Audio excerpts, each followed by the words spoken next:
says it's starting, and it says we're live. Alright, Shalom.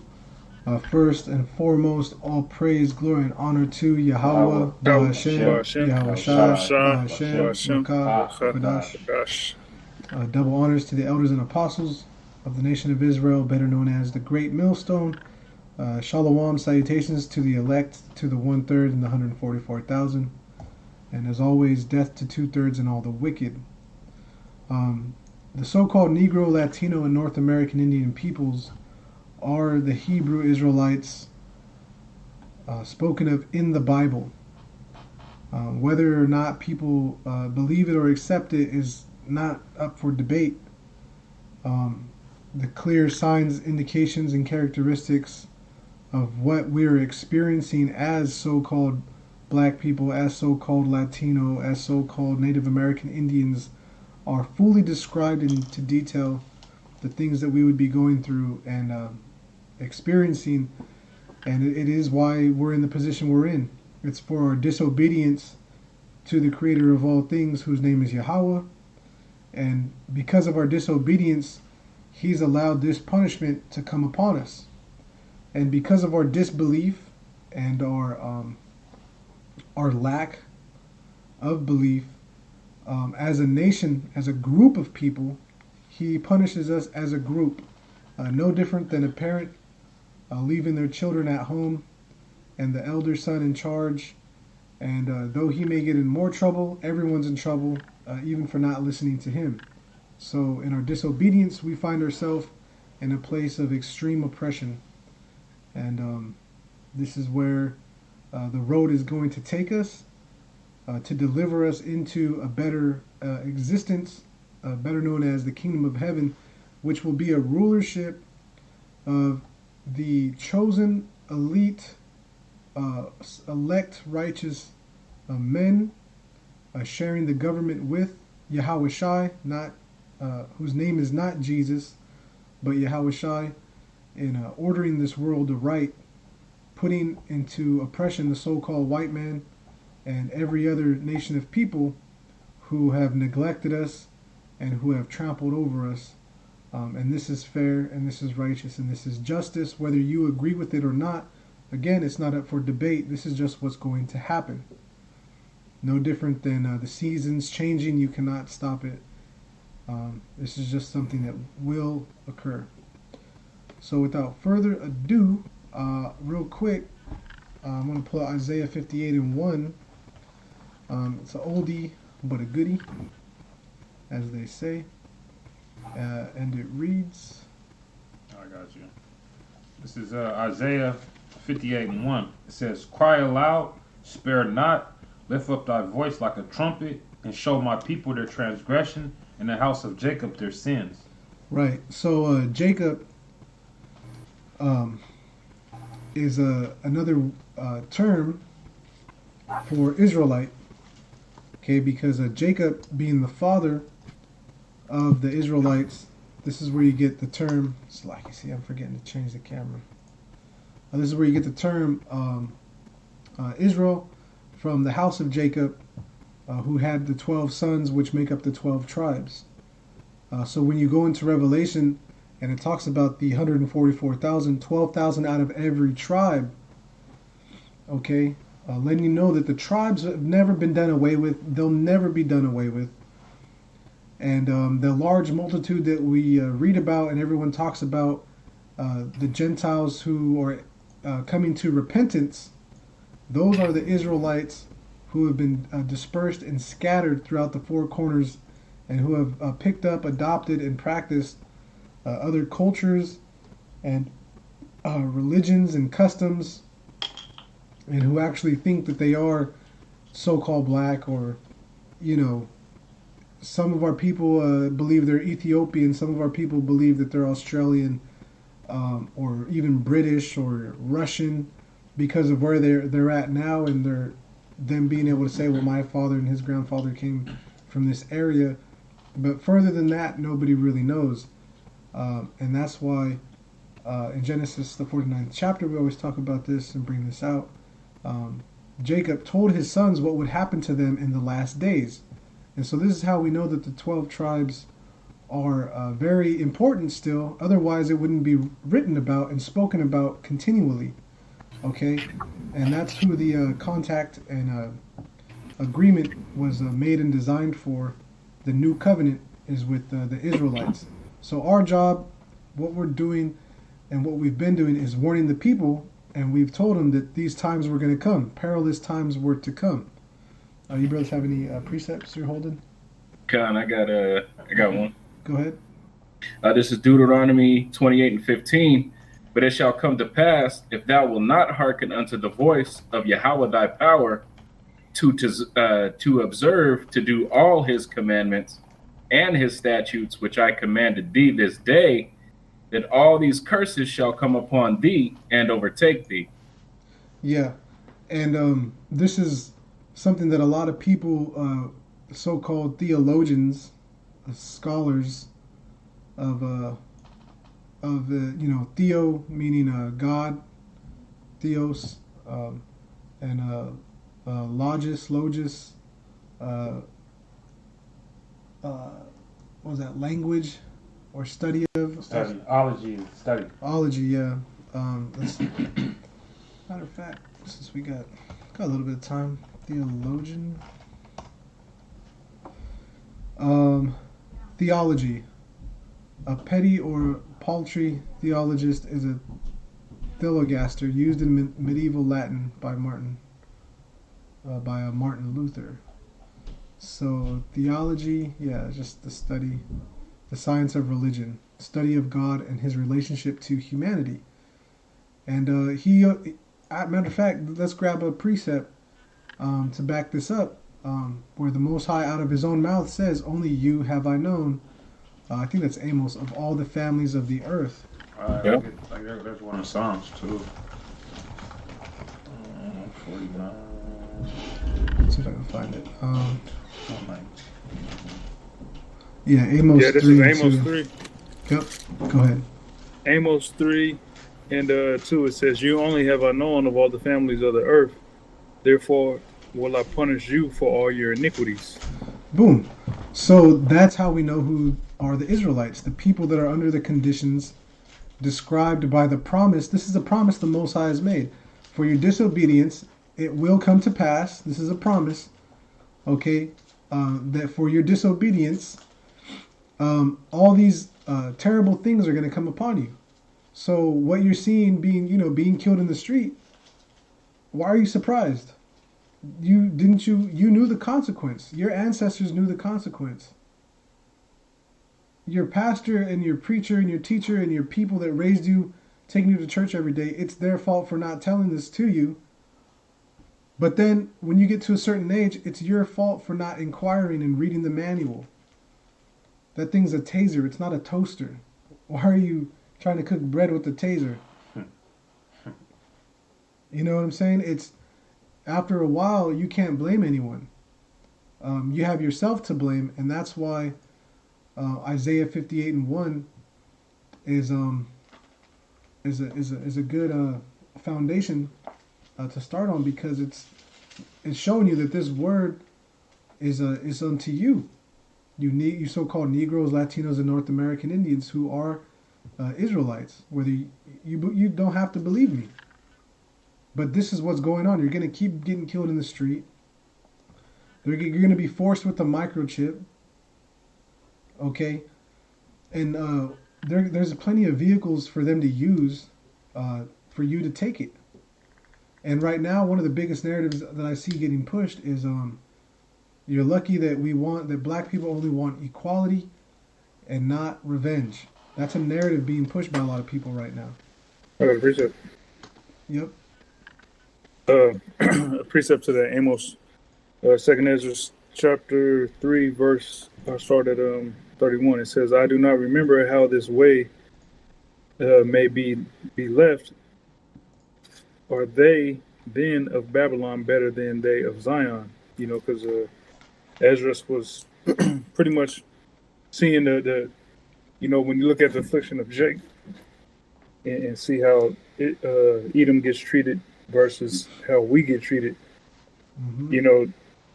Esau's getting treated fairly decently, and Jacob's still catching hell. Verse 32 it says, "Or is there any other people that knoweth thee besides Israel?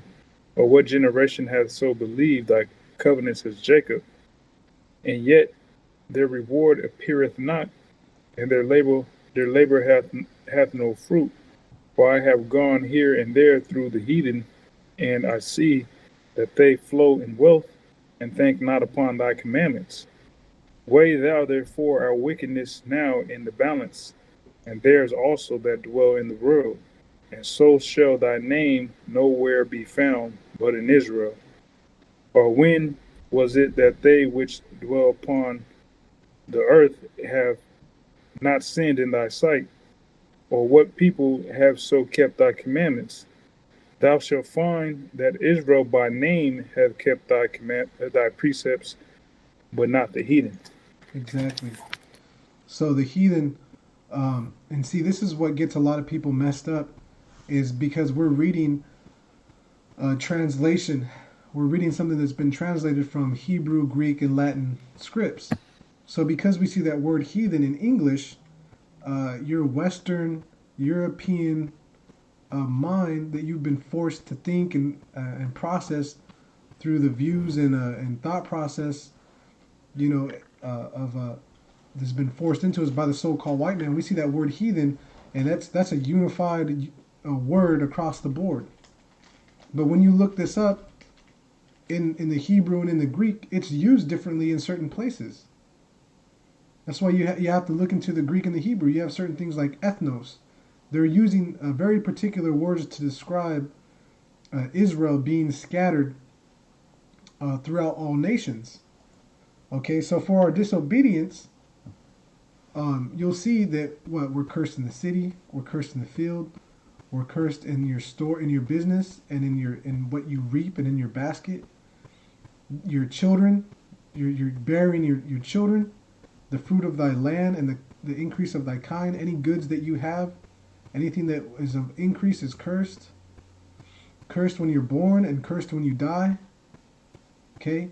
The Lord, verse 20, it tells us that the Lord will send upon us all this cursing, vexation, rebuke, until what? Until thou be destroyed. See? Because of the wickedness of thy doings, whereby thou hast forsaken me. So there's nothing different between the Old and the New Testament other than a contract being rewritten because we broke the contract. So the Most High is stepping in to fix that contract, okay? And it's being fulfilled in a very specific manner by his chosen and his elect of the nation of Israel, which are going to rule the world, okay, instead of the so-called white man ruling and polluting everything. Mm-hmm. So, as the brother read, if any of these heathens were Israelites, they've had more than enough time throughout history to establish themselves as Israelites. You see what I'm saying? Why is it that in the last, 50 years, since the 70s, actually even, this goes back even past the 70s. A lot of people try to pin and hinge this on Abba Bivens, but there's plenty 1800s of articles exactly from the first slave ships to Jake working in New York being Hebrews. Okay. The Jamaican song, the patois, mm-hmm. Israelite, oh Israelite, mm-hmm. that came out hella ago. And, the Nigerians, they were brought up knowing that they're Israelites. Yep.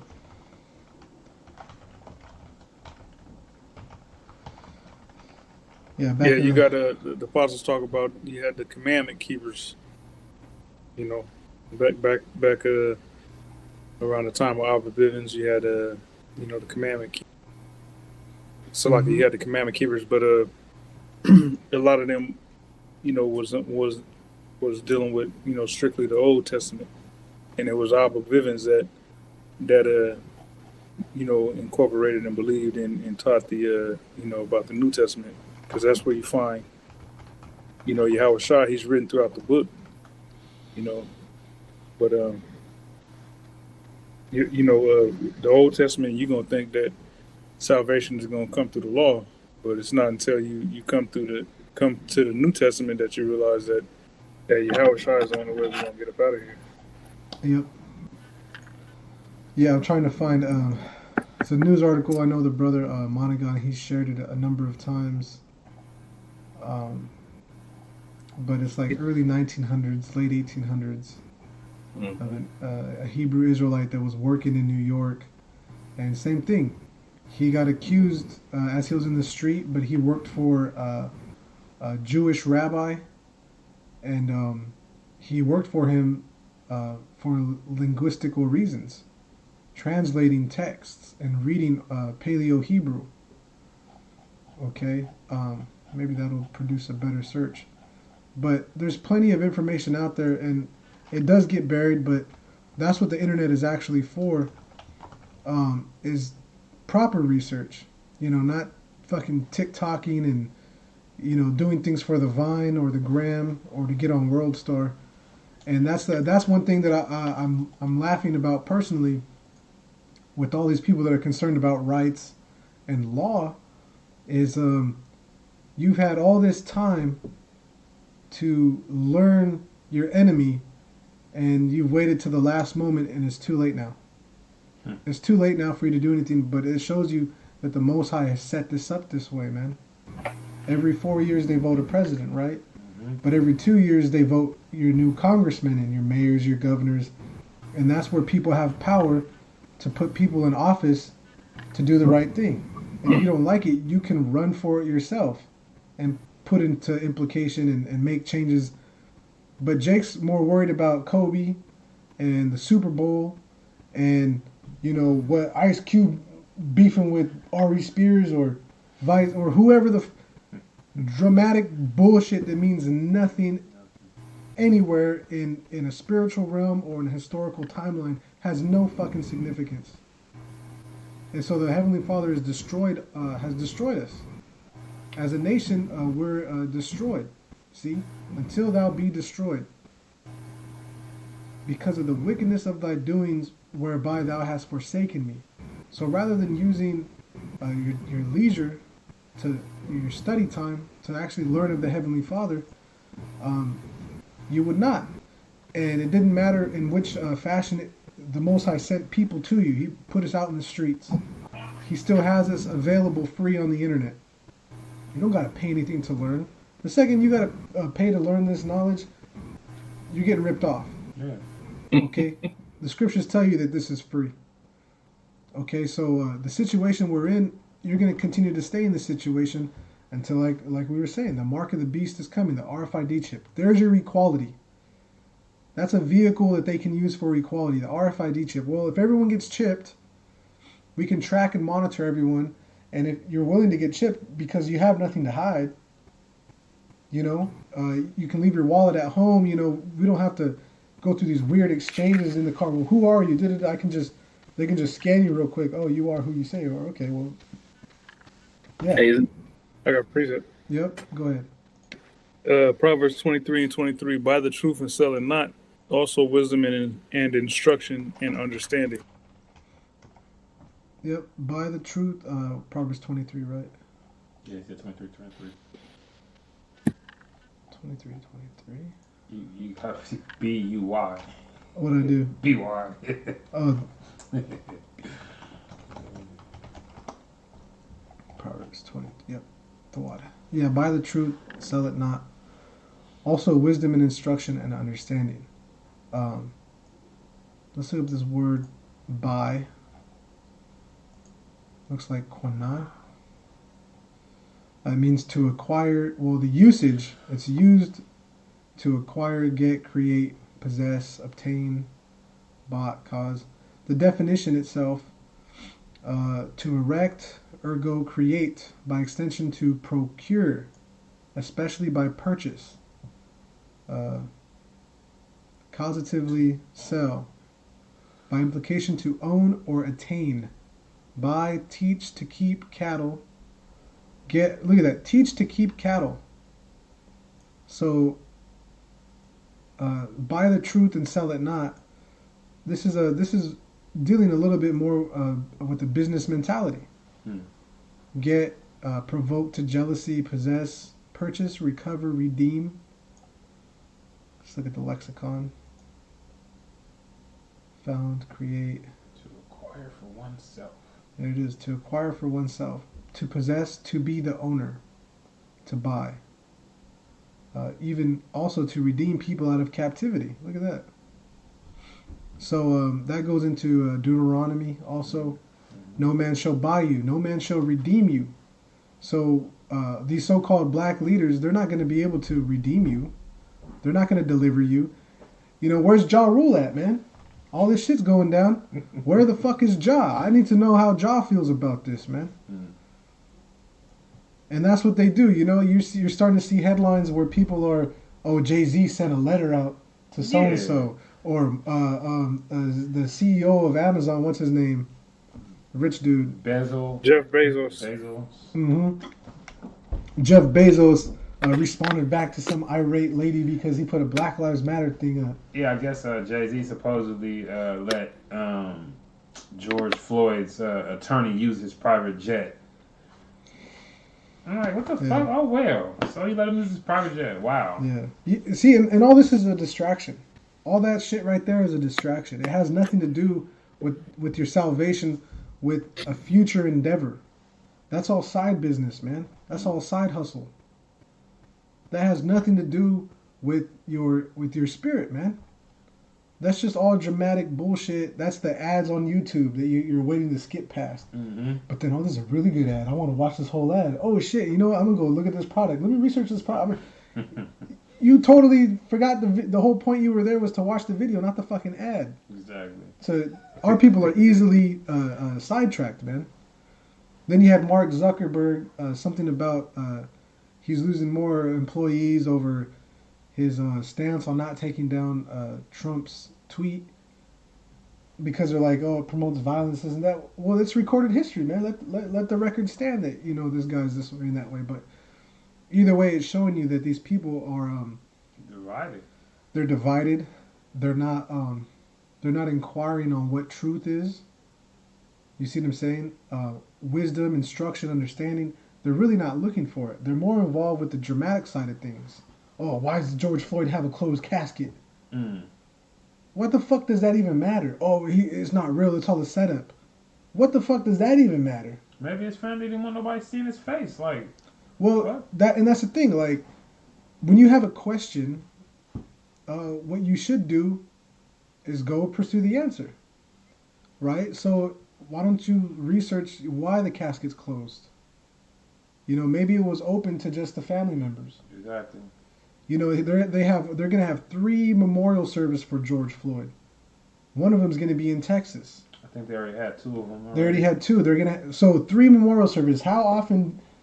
That husk, that body is gonna look terrible, man. Yeah. You know what I'm saying? And then another thing too, to not make it public, because the open casket was him on the floor.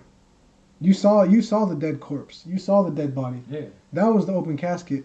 So just like with Emmett Till, when he died, his mother wanted the open casket for everyone to see what they did to her son.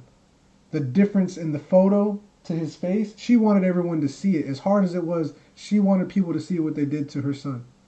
Well, this is the same exact thing. You already saw his face. So, and you saw him in distress. You saw him begging for his life. We got to see an entire life murdered from start to finish, right? Now, to show his face in a casket, smiling, dolled up with makeup, would just take away from that trauma, and it wouldn't vilify the evildoers, man. So that's a good enough reason to not have an open casket to the public. I'm sure his close friends and family got to see him and say and depart with the body. You know what I'm saying? But it speaks more volume to be able to have his last documented face be in his death. That was the open casket. So you see what I'm saying? When you have a question, go pursue the answer and think about it.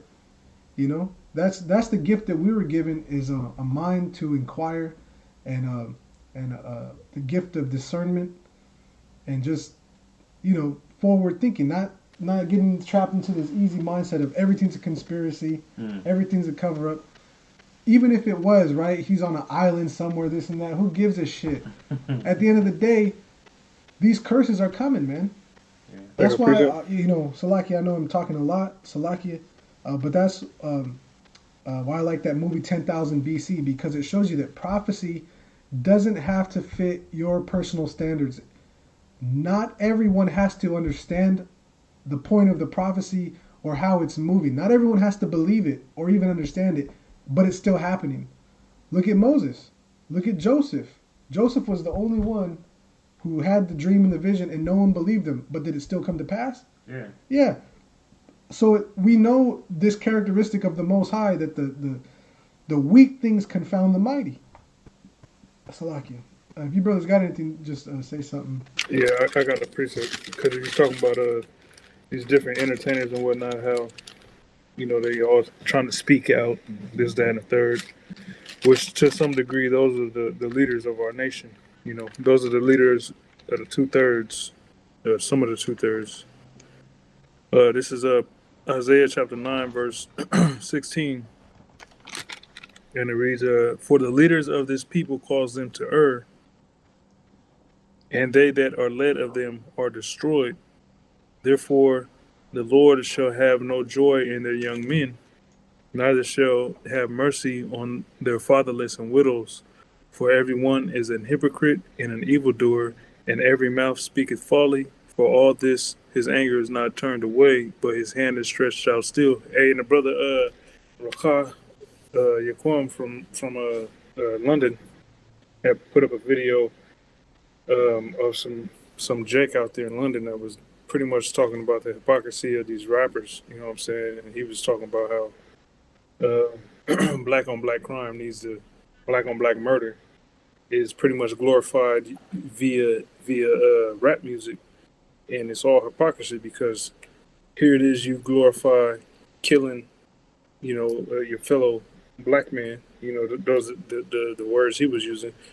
But then, when situations like the George Floyd murder comes up, you want to stand up at a press conference and say, we got to stop this, we got to do better and all that, you know what I'm saying? And then like in a lot of their interviews, they'll say that they're just making music and talking about what they've been through or talking about what they see going on. You know what I'm saying? So in the music, they promote murdering fellow Israelites. But then, outside of that, they want to act like they are advocates for peace.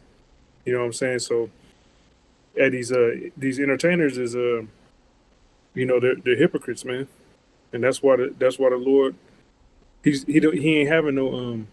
ain't gonna have no mercy on the fatherless. All these jakes out there, these young cats want to start rapping from the time they get up out of diapers. They want to be rappers. That's why they getting smoked at 14, 15, and the whole nine, man. Yep. Khan. Oh, it looks like we lost Ash, huh? Yeah, that brother having some difficulties. Khan. This is Revelation chapter 12, verse 2. "And be not conformed to this world, but be ye transformed by the renewing of your mind, that ye may prove what is that good and acceptable and perfect will of the Heavenly Father." So, like, brother, what's that? What precept was that? Romans chapter 12, verse 2. Romans. Oh, I thought you said Revelation. Yeah, I heard Revelation 12 and 2. I was like, that's way off. Yeah, but yeah, because the conversation, the topic a little earlier was speaking about how this place it's only promoting vanity. The things that people are concerned about, the things that people have their mind focused on is vain by definition. It has no meaning to it. It doesn't hold any weight. So we're not like that's what this world is engulfed in. We're not supposed to be concerned with that. We're supposed to be more focused on, as the scriptures say, our deliverance, and the righteousness. Khan. Yep. Yeah, becoming a new creature, man. Putting away old habits, bad habits, things that are unprofitable. You see,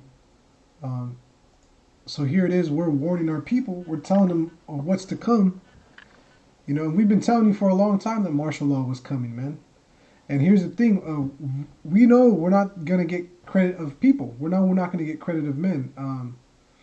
Matter of fact, that kind of reminds me of Wisdom of Solomon, the 5th chapter. You know, that's a classic. That's an oldie, a goodie. But it's the constant. This is the constant that we are facing and that we're under. As it reads in verse 1 that, you know, if anyone wants to read it. I got it. Okay. This is Wisdom of Solomon 5:1. It says, "Then shall the righteous man stand in great boldness before the face of such as have afflicted him, and made no account of his labor." Yeah, and that's the key. No one has made any account of our labor, man. So what they see us doing on the corners, what they've seen our elders do, and you know, those righteous men following righteousness to receive salvation, what they've seen us do is they say it's in vain. That there's no point to what you guys are doing, because that's what vocab's whole fight is. Why don't you guys pack it up and go home? Jesus loves everyone. Anyone can be accepted if you love God. Well, if we weren't here to be his I don't know, his focus, who would he focus on instead? What, Muslims? You don't want to mess with jihadists, man. Yeah, they're willing to die right now for that shit. Exactly, and that's why he messes with us, because he knows that we're not carnal. But the thing you're gonna find out, vocab, is that not all Hebrew Israelite groups are the same. And you're trying to lump us together, and that's the thing. We're not all the same. Okay, there's different beliefs, different moral operations. Okay, there's different a whole different spirit. Your Jesus is bullshit. I'll say that off top. Okay, YAHAWASHI is the truth. As the scripture says, there's only one name given under heaven among men whereby we must be saved, man. There's only one name given. So you see a vocab, you know, he's coming up and he's making no account of our labor. Oh, you guys, what you're doing is in vain, because everyone knows, like, all you got to do is, you know, say, Jesus, I love you, and then you win. This ain't no fucking cheat code. This is not, you can't put a game genie in and have infinite lives like Grand Theft Auto or some shit. This is a complete turnaround, man. This is us returning into our heritage. Matter of fact, I mean, the scriptures even tell you that the Most High caused us in the book of Hosea to discontinue from our heritage. Jeremiah. Is it Jeremiah? 17:4. 17. What am I thinking? Oh, I'm thinking of destroyed for a lack of knowledge. Khan, go ahead. Jeremiah 17:4. It says, "And thou, even thyself, shall discontinue from thine heritage that I gave thee, and I will cause thee to serve thine enemies in the land which thou knewest not. For ye have kindled a fire in my anger, which shall burn forever." You see? And so when a dumbass reads this in English, not understanding, they'll think that forever means for all eternity. Not knowing that it's for a time, because the Most High, he's merciful. Okay? And he's bringing Israel back into favor because of a promise he made with Abraham, with Isaac, and with Jacob. The crown, as it tells you in the Apocrypha, he made the crown rest upon Jacob. So here it is. No one is taking account of any of the things that we're doing, so we're not supposed to get credit. That's why we see all these guys coming out now that have these blog or vlog channels and YouTube shows, and they're getting all this credit and clout. And you'll see in the comments and be like, "Oh, so and so must listen to those Hebrews, the Israelites. So and so might be an Israelite." What the fuck? And that's because they're learning from us, but they're cherry picking. Yeah. They're learning what they want, what they feel is good to them, and what they feel can give them a platform, and they're disregarding the whole rest of the truth. And people are making account of their labor, so you know that doesn't fit them. What's the boy, the actor boy, Brandon T. Williams or Brandon? forget he played on Big Mama's house or something. Brandon Derek T. Jackson. That nigga's going crazy, man. Oh, this He guy. is going fucking crazy, man. All on TikToks and all that shit, talking about we need to unify, and you could tell that he's heard the truth from brothers, because he kind of gives himself away by what he's talking about. It's like, oh, he heard this from somebody, somebody that's serving the Lord properly, And then you have another a chick, something north, where she has a little platform. She thinks she's bringing the truth out, and is no, she's not an actress. She's just a personality, a radio or whatever the fuck you want to call it. Black woman north. Harriet, Hey, tell me. I got a precept. Go ahead. All right, this is Jeremiah chapter 23, verse 30. It says, "Therefore, behold, I am against the prophets, saith the Lord, that steal my words, every one from his neighbor. Behold, I am against the prophets, saith the Lord, that use their tongues and say, he saith." Because that's these individuals, like you said, that are pretty much cherry pick what they want from what they learned from the apostles and the various men of the Lord around the world, put their own spin on it, and further hypnotize the idiots that listen to them. Con. Read verse 23. Or 32. Select it. Verse 32. "Behold, I am against them that prophesy false dreams, saith the Lord, and do tell them, and cause my people to err by their lies and by their likeness. Yet I sent them not, nor commanded them. Therefore they shall not profit this people at all, saith the Lord." Boom. You see that? They shall not profit this people at all. So listening to all these actors and personalities, what good is it? Where is it really going to get you, man? You see what I'm saying? Like, it's not going to lead you anywhere. Yeah, to death. It'll lead you right. Oh, man, no. I got something better than death. I don't even know how to spell this word. 4 kinds. This is where it's going to take you. Dun, dun, dun, dun, to the carrot slicer. Okay, this is where it's gonna bring you, man. This is a real thing. Okay, this is gonna come back into action. Yeah, all you clowns, all you court jesters, when you pissed off the king, you couldn't make a good enough joke. Off with his head, right into a pie. Instead of throwing the pie, hey, we're gonna cut your head. It's gonna land in the pie. They would put a basket there to catch it. But fuck it, pie to the face, motherfucker. Hey, there was a video that surfaced. I'm not sure if it was like a video that just resurfaced, as in it was old, or if it was new, but it showed Puerto Rican people carrying a guillotine over to one of their governors or their mayor's house. Yep. During one of the protests. Yeah, I saw that too. Yeah, that was 3 days ago. And it might have been, it looks like it says Puerto Ricans bring out a guillotine and a trans pride flag. What? A trans pride? What the Yeah, fuck? Oh, they got a flag now, as huh? hundreds join Black Lives Matter protest. So you got the Black Lives Matter protesting, and then they're carrying the guillotine, and they're like, well, fuck it, the trans people hop on.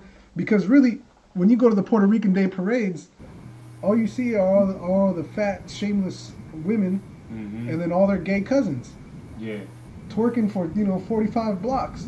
It's like, god damn, man. He said twerking for 45 blocks. that's pretty much what they do. That is all they fucking do. And at the end of the parade, right, at the end of the show of their military might and their force and their unity as a people, what happens? Nothing changes. You know what I'm saying? Like, where's these people talking about change and Puerto Rican Day parade, pride this and pride that. All this stuff, at the end of the day, what is it doing for you? What are you changing? Not a goddamn thing. And what is going to change is this new world order.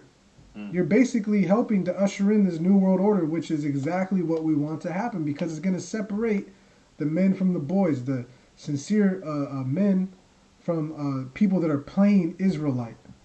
And you got a lot of guys that are just plain Israelite. They're out there in their camps. They're out there, putting up videos and doing all this extra elaborate shit. But they're really not warning the people or grooming spirits and teaching others how to wash up and get clean, man. Yeah. How to present themselves as chaste virgins. You got a lot of Israelites out there teaching men how to be hoes, how to be spiritual sluts, man. And that shit doesn't work. That's not going to fly. So this guillotine is going to come back into play, as the elders and apostles have always said. Okay, and it's not going to be a pretty time for you people. So all these people you're following, they're going to lead you to no profit at all, as it says in Jeremiah 23 and 32. Kasad, can you read verse 33 also? Yep, verse 33. And when this people or the prophet or a priest shall ask thee, saying, what is the burden of the Lord Yahawah? Thou shalt then say unto them, what burden? I will even forsake you, saith the Lord. Yeah. So they say, what burden? This is a news you're supposed to carry and bring with you, man. Go through the midst of the city and set a mark upon the foreheads of the men that sigh and that cry against all the abominations done in the midst thereof, man. So here it is. We've been complaining about injustice for the longest. And no one else has stood up to peacefully protest with us. Yeah. Because we come in the name of YAHAWASHI, YAHAWASHI. And they hated YAHAWASHI, YAHAWASHI. So now them being reincarnated in this life, they carry that same sentiment. They carry that same sealed envelope that they don't give a shit about YAHAWASHI, YAHAWASHI. Because they said, let his blood be upon us and our children. They preferred to set Barabbas free, a known killer and murderer, rather than a man that did him no harm, that healed them, that fed them, that did them no wrong, except what? Started taking out the wicked government within the priesthood. So the same thing, if you look at small scale, big scale, you people are going to try to change the government. You think they're going to let you change it without them being in control? See, what you'll learn to realize, or what you could study up on, is how Republicans used to be all so-called black people. Yeah. And they owned and they ruled the government. And so the majority of white people were Democrat. And so what they did was they started slowly voting out black people from government and Congress because they wanted more rules to enforce on them.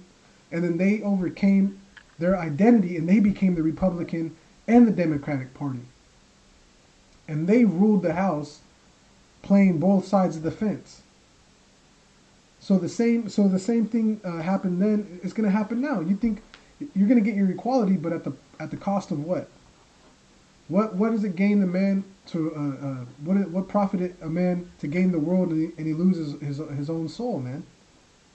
That's scripture. Okay, that's scripture, man.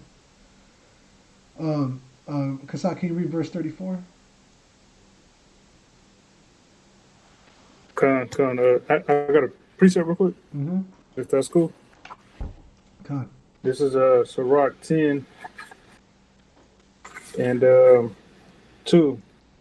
It says, as the judge of the people is himself, so are his officers. In what manner of man the ruler of the city is, such are all they that dwell therein. Because that's what the world is starting to see. You know, and that's a precept that brother's been bringing out, apostles been bringing out for years, and it's more than apparent now that, Jake talking about all this voting and shit and this, that, and the third. Hey, it's apparent that voting ain't gonna change shit, man. Voting ain't about to do nothing. Put a Democrat in office. So you take Trump out of office to put fucking Creepy Joe up in there. You know what I'm saying? Yep. It's all from the head to the tail. This place is as far as the power structure is all corrupt. But back here in Jeremiah 23 and 34, it says, and as for the prophet and the priests and the people that shall say, the burden of the Lord, I will even punish that man and his house. and that's vocab, because he calls himself basically, what is he, a priest, a prophet? What is he? Because he says that he has the burden of the Lord, that he's carrying the word. Prophet slayer. Yeah, he's the prophet slayer. He's the. If you're the prophet slayer, that's a dumbass title to take up in your hand, man. Because what is the Most High gonna do for those that have killed his prophets and slain his prophets? He's gonna avenge their blood, you dumbass. Come here so I can kick your ass. Hank Hill's gonna get that foot up in there, man. God damn it, Bobby! He's gonna give you all the smoke, all the propane and propane accessories. Hey, and also that word burden, right? When you look it up in Adam Online, it comes from H 4853. Wait, Adam or blue letter? I mean a blue letter, excuse me. Okay. It's Masha, right? Burden. It says down here in the Strong's definitions, it says a burden, specifically tribute. Or What's that? Porterage. Yeah, porterage. Porterage. Yeah.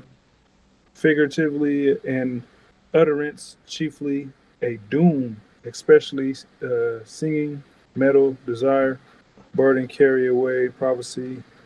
They set song tribute. Yeah, all right. Yeah. It's like it said, mental desire. Oh, mental. So like I said, metal. Yeah, you good. My bad. So like, Judah all jacked up, man. Judah. That's that metal up top. Yeah. Forehead harder than flint. Yeah. It ain't all just Judah, bro. It ain't all just Judah. Yeah. That come from wearing aluminum foil like Jim Carrey and shit. Right.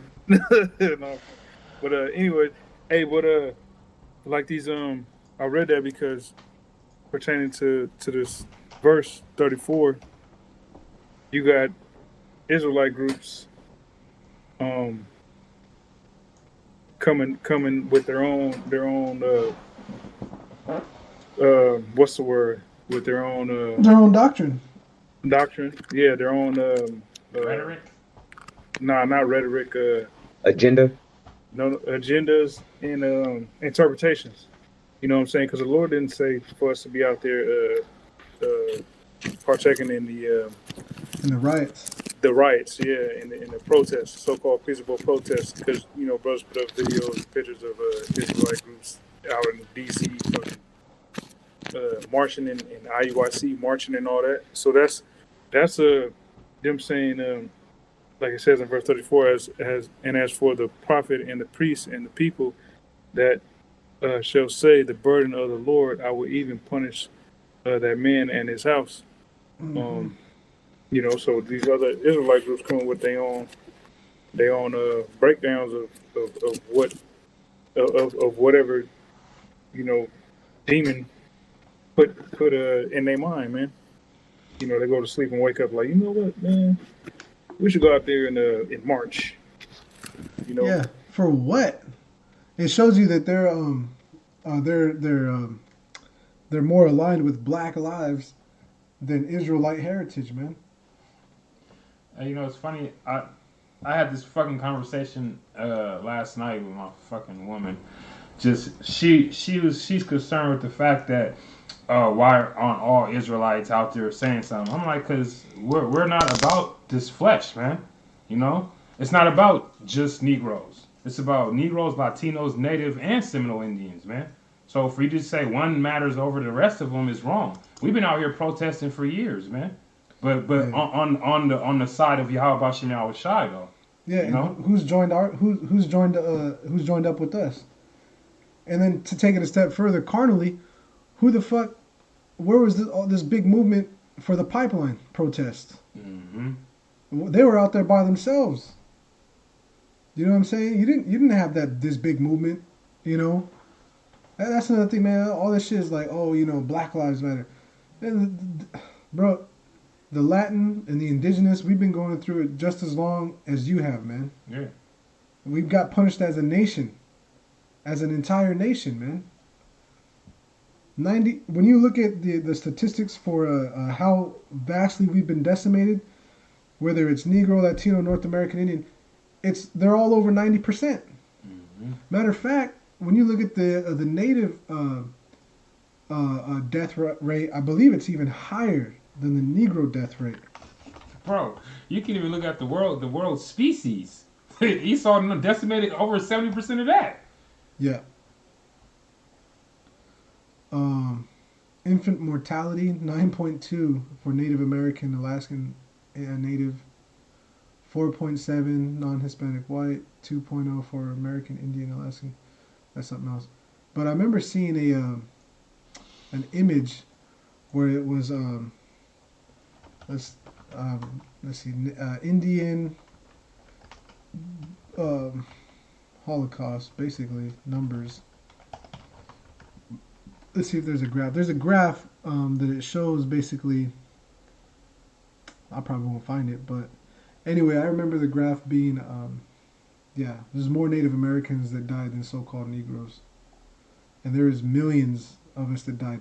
And even here in the northern, the Western Hemisphere, 90% of the entire population got fucking destroyed, man. You know what I'm saying? And then, Native Americans are also killed more often than Negroes by police. Yeah, and they get away with it. Yeah, because they're on the res, and that's just federal, so the police pop them and get the fuck out of there, and nothing happens. Yep. And not to even mention the abduction of their women daily. Yeah. Oh, then look at ICE. You have tons of children that go missing in ICE, and they're never found. They're never like returned to their parents or their people. Nope. So look, man, the so-called white man's a devil. The fact that you're trying to nitpick, on one person, I guess it's the straw that broke the camel's back. But god damn, you let that shit get heavy. You know what I'm saying? God, man, you guys, sad. Our people suck. And they feel like they're doing something because they're charging these officers with killing these cats. None of that shit. Well, you guys got like your protesting is really making a big difference. It's not making that big of a difference, man. Yeah, it's funny because you look at some of the video where they're yelling at the officers or military to take a knee. All right, they took a knee. Now what? Everyone sits. They're all taking a knee, and then everyone gets excited. It's like you can kind of see it in their faces. They're like, now what? Now what? Like, that was your whole goal, was to get them to just, they'd be like, all right, now walk with us, march with us. All right, we're done doing that. Now what? You're still going to wake up tomorrow and what's changed? Nothing. So I want to look up this word potterage, or porterage, that the brother had brought about for definition, talking about the burden of the Most High. So when we look it up, porterage, it says the work of carrying luggage, supplies, or other materials done by porters or laborers. Now, YAHAWASHI said, you got to take up your cross and follow after him. The burden of the Lord. Okay, and it also compared it to money, a burden, specifically tribute, or abstractly porterage, carrying luggage, vessels. So that's one thing that the priest had to do, is as we moved about, you were carrying the tributes, you were carrying the tools, the vessels, all that stuff. So we are encompassing spiritually every aspect of the physical task that used to be performed. Okay, so this is tying back into the whole why we're not out there protesting, is because we were protesting before you were protesting.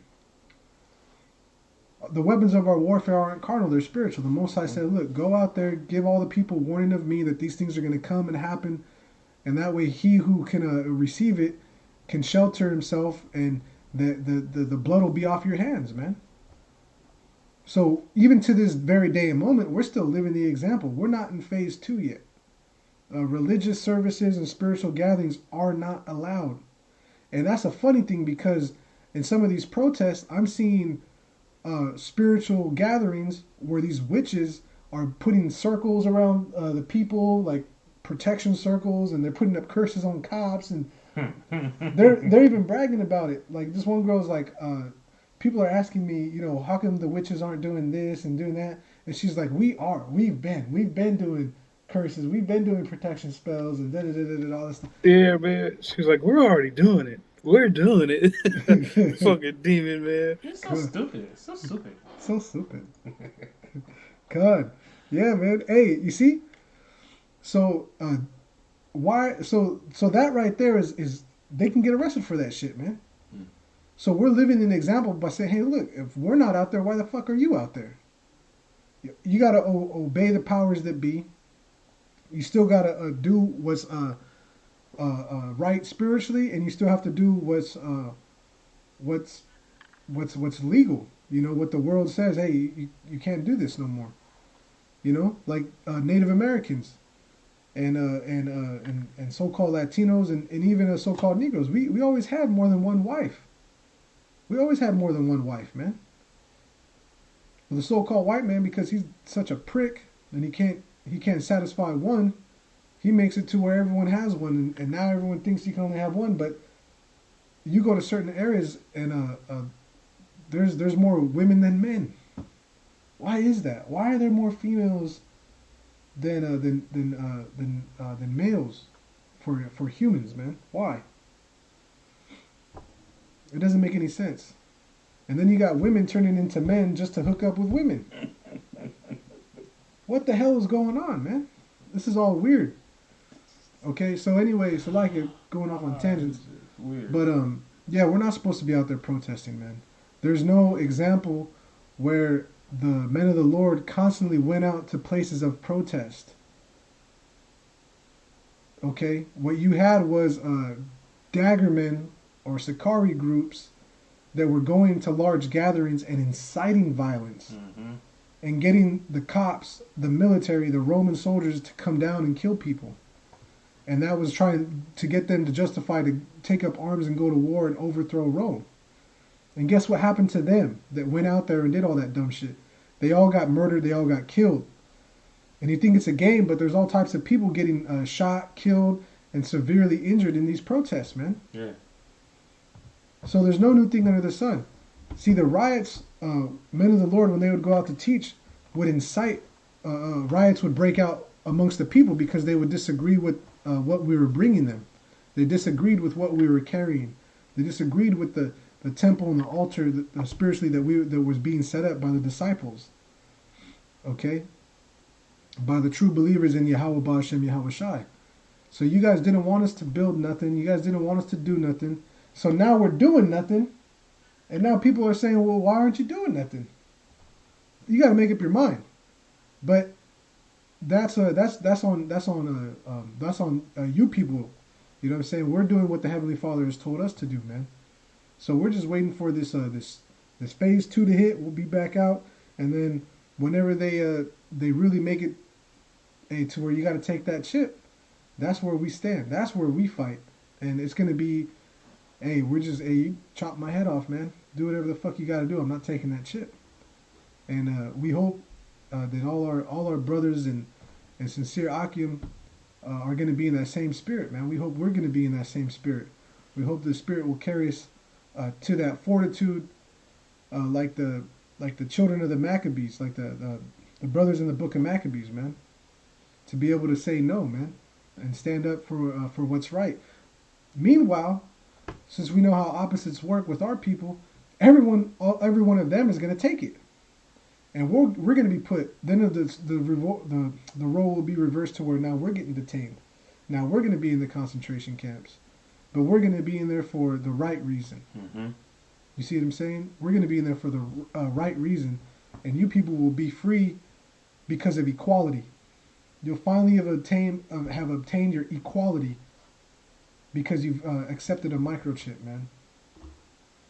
If I may say, as you said, the Lord shows His might through weakness, and the fact that we're not joining everybody, and we're not saying nothing. That's why the world considers us weak, and that's how the Lord showed His might, Because what? We're showing patience that we're waiting on the Lord, man. You know, which is what it's all about. And your patience possess ye your souls. So we're patiently waiting on the Lord, and through that, it's making us look weak, but it's ultimately making us look to the Lord. We look strong, man, because we're defying the world, man. Oh, what's that precept? By the foolishness of preaching.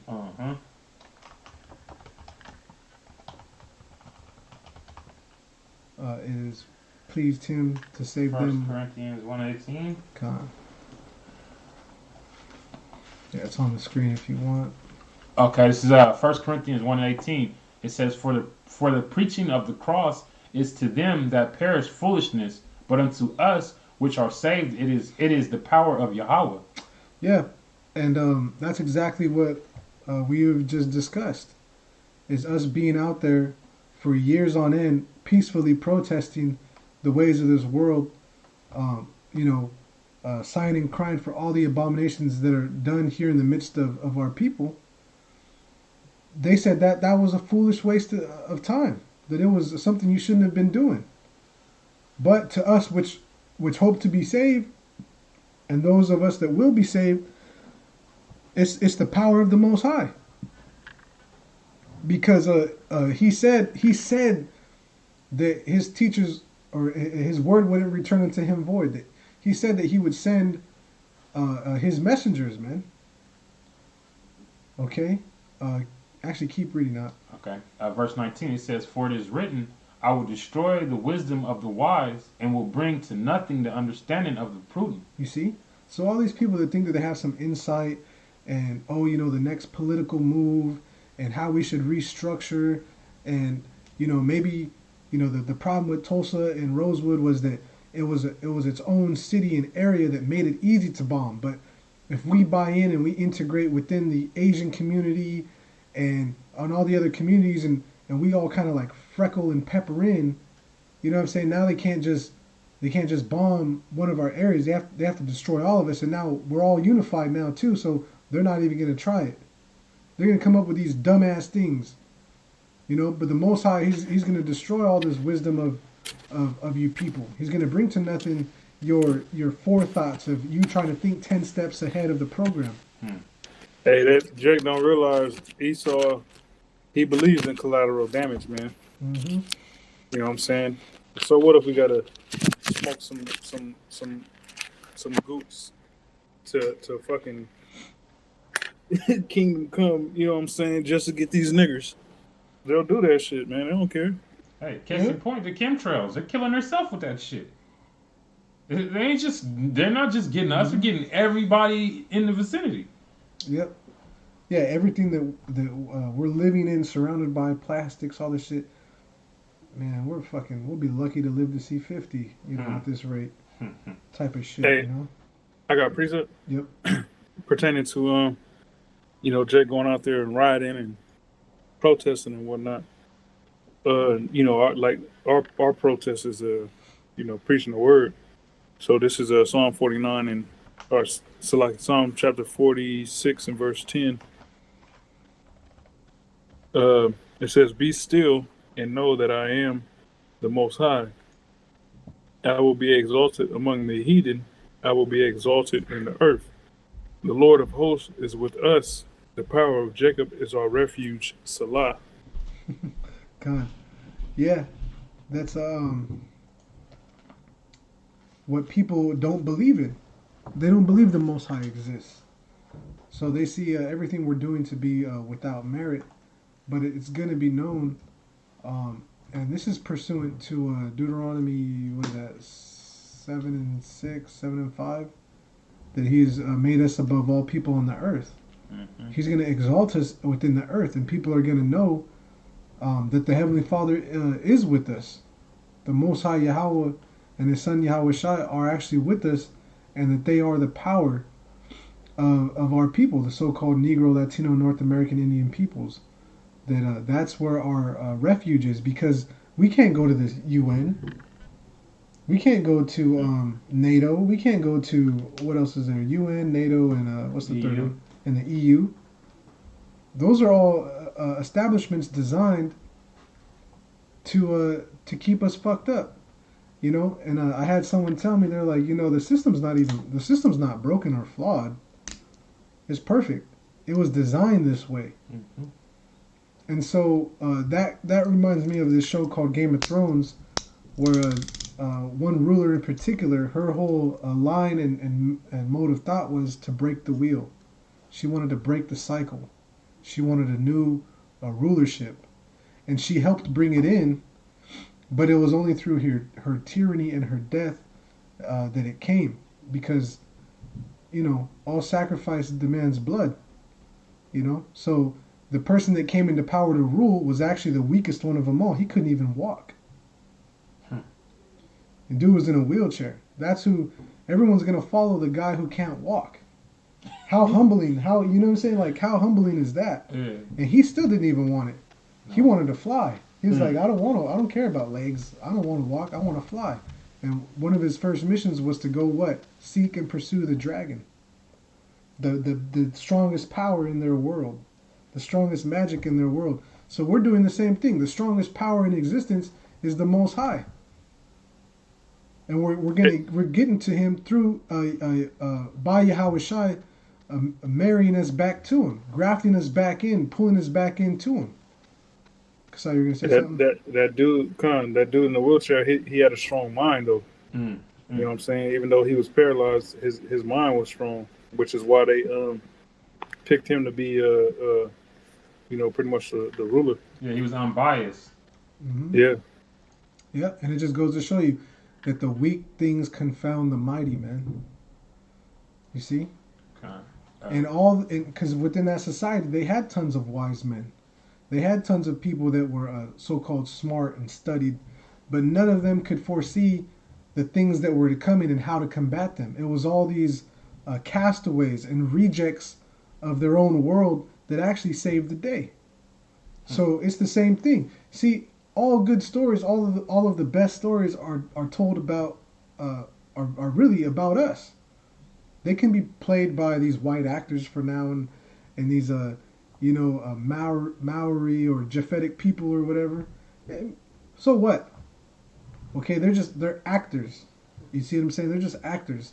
But the real story is what we're seeing now. Okay, go ahead. Verse 20, it says, "Where is the wise? Where is the scribe? Where is the disputer of this world? Have not Yahawah made foolish the wisdom of this world? For after that, in the wisdom of Yahawah, the world by wisdom knew not Yahawah. It pleased Yahawah by the foolishness of preaching to save them that believe." Yep. So this world, they don't know the Heavenly Father, man. They don't understand what He's doing or why He's doing it. But it's been told unto us for His purpose, and we understand it. Look, this is His plan and this is His purpose. We got to see everyone hate the whore America. We got to see America get destroyed and a third world war, a nuclear violence take place. We got to see the chariots of the Most High return, which we've been forced to understand it as UFOs or flying objects, or you see what I'm saying, or flying saucers with aliens inside. We've been forced to believe that. But having the Spirit being opened up to us and being taught properly through the Spirit of Yahawah Ba'Shem Yahawashi, who sups with us, who is here with us in spirit, He's assured us that these things that the so-called white man, the liar from the beginning of time, Mr. Hurt from birth, don't believe a damn thing he says, man. Because he comes up with all this shit, and it's like, dude, where do you make this shit up from? You know, everyone's hanging out, and then here comes this weirdo on his tricycle with his training wheels. And you're like, what the fuck's up with this guy? He's like, bees, it gives you some weird dumb fact. You're like, that's not even fucking true. He pulled up like that little thing off Saul. Want to play a game? Exactly, old puppet ass, old weirdo, man. You see? So these people, they don't understand what's going on, and it's our job to remind them that they don't know what the fuck's happening. You know what I'm saying? These people are in confusion. That's why the scriptures in Ezekiel describe the valley of the shadow of death, man. when you look at America, a map of the terrain. Let's do a terrain map of North America. Right. When we look at these images, what you're going to see is a valley, and as you can see, there's a mountain range on the left, and there's a mountain range on the right, and in between this is all below sea level. You know, and you can see all rivers flowing in and toward the Mississippi that go out into the ocean.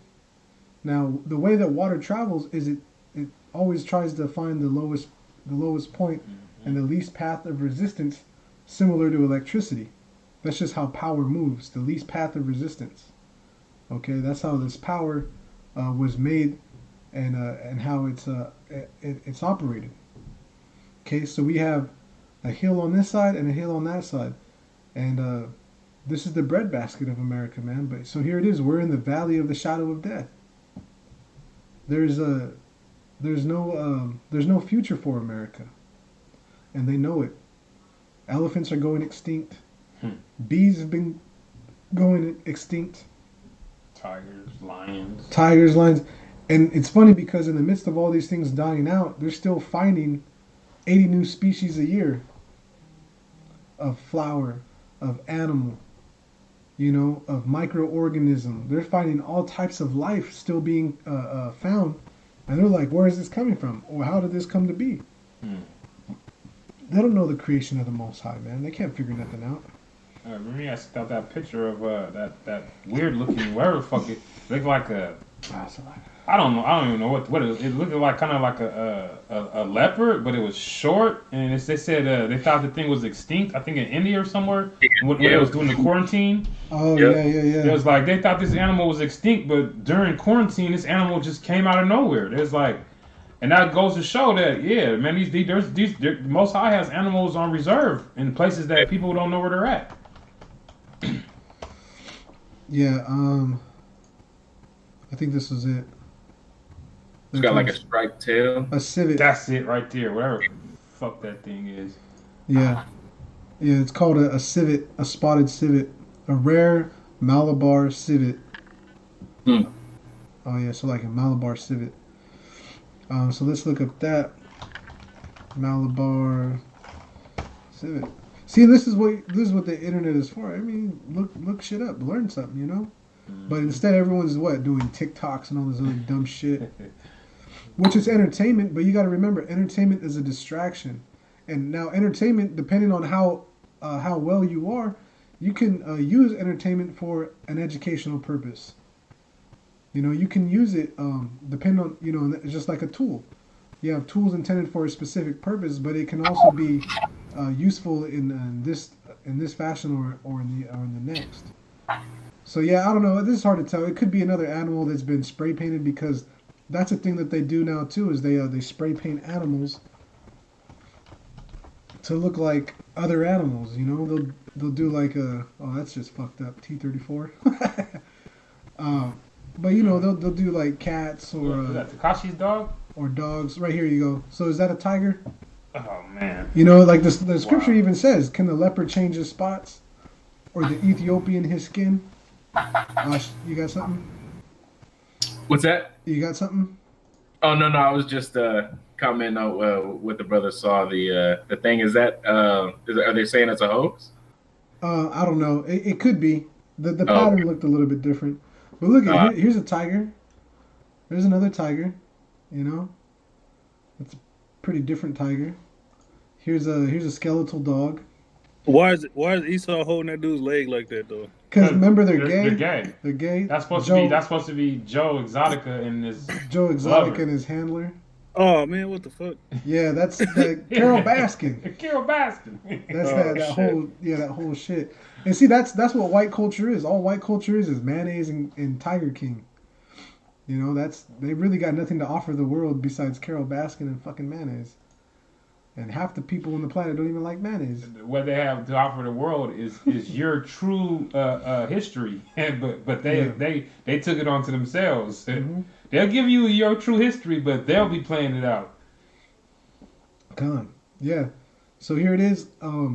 it pleased the Most High by the foolishness of preaching to save them that believe. Mm-hmm. So in the time of our severe trouble, when the so-called white man actually brings his wrath, because we're wasting our time speaking into the wind, no one, who the hell's listening?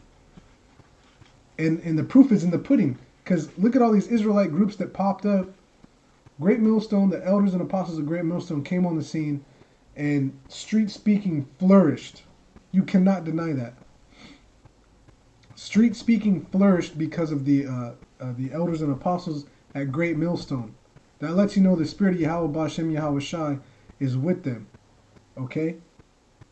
Now, from the speech, the street speaking that has flourished, how many of look at how many people are acting outside of the character that they were supposed to be learning of in the scriptures. Look how many are walking without wisdom, are doing things that are unbecoming, characteristics which are unbecoming, man. You know, every state, every county, every city has its different phase that they're involved in. So you might see one phase in city and county that actually allows a non-essential gathering and things of that nature. But you'll have another one that doesn't. So that's why the elders and apostles, you might have heard them say a long time ago, that each state is like its own country. And that's why this place is called the United States. Okay, it's the United States. It's a bunch of independent provinces, states that have become united one with another under a constitution.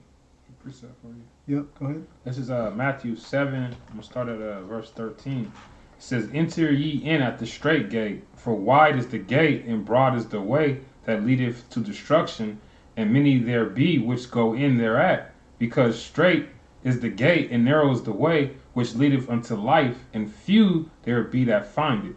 Mm-hmm. Yeah, few be there that find it. So that lets you know, like the scriptures say, follow not a multitude to do evil, man. All these things that you've learned early on in your career building as a man of the Lord, okay, you were supposed to remember that and be like, well, if everyone's going out there to protest police brutality in these large groups, and you're seeing violence come upon them, is that anywhere where you should be? When the scriptures, and we've talked about this 2 or 3 weeks in a row now, the scriptures tell you that when you see, you know, people fall in the city, you don't go into the city, you stay outside of the city. And when you see the military and the people come down on those that are on the outside, you don't stay on the outside of the city. You go to the city. So vice versa. On the rooftop, don't go in. You know what I'm saying? During a tsunami, do you see people running to the insides of their houses or to the rooftops? And when on the rooftops, do they worry about, oh, my picture frames, I gotta go get my pictures? You know, a bunch of the islanders and Filipinos getting washed up like tater tots in a tub. Little fuckers. All right, so yeah, man. Hey, the Most High, He taketh up the isles as a very little thing. He doesn't care about you other nations, man. And if you notice, the population of people is predominantly living on the coasts. There's not a lot of heavy population on the inland areas. Okay, they're all coastal. Majority of life is all coastal. You have the port cities, yada yada, blah blah blah. Anyway, back to the point. Yeah, you're not supposed to follow a multitude to do evil. When you see a bunch of people going one way, think for a minute. Why is everyone going that way? What's in this other direction? You know what I'm saying? A lot of people want to take the path of least resistance. That's why it says, broad is the way that leadeth to destruction. Broad is a wide path. That's why it says, for wide is the gate, and broad is the way that leadeth to destruction. It's the least resistance. It's easy to go that way. But it says, but enter ye in at the straight gate. Straight meaning that it's a difficulty. And this is where that burden comes back into play. Okay, carrying this cross, it's you're trudging. You no servant is greater than his master. So if Yahawashi was struggling to carry it, you think you're going to have an easy time, or you think you're going to be struggling?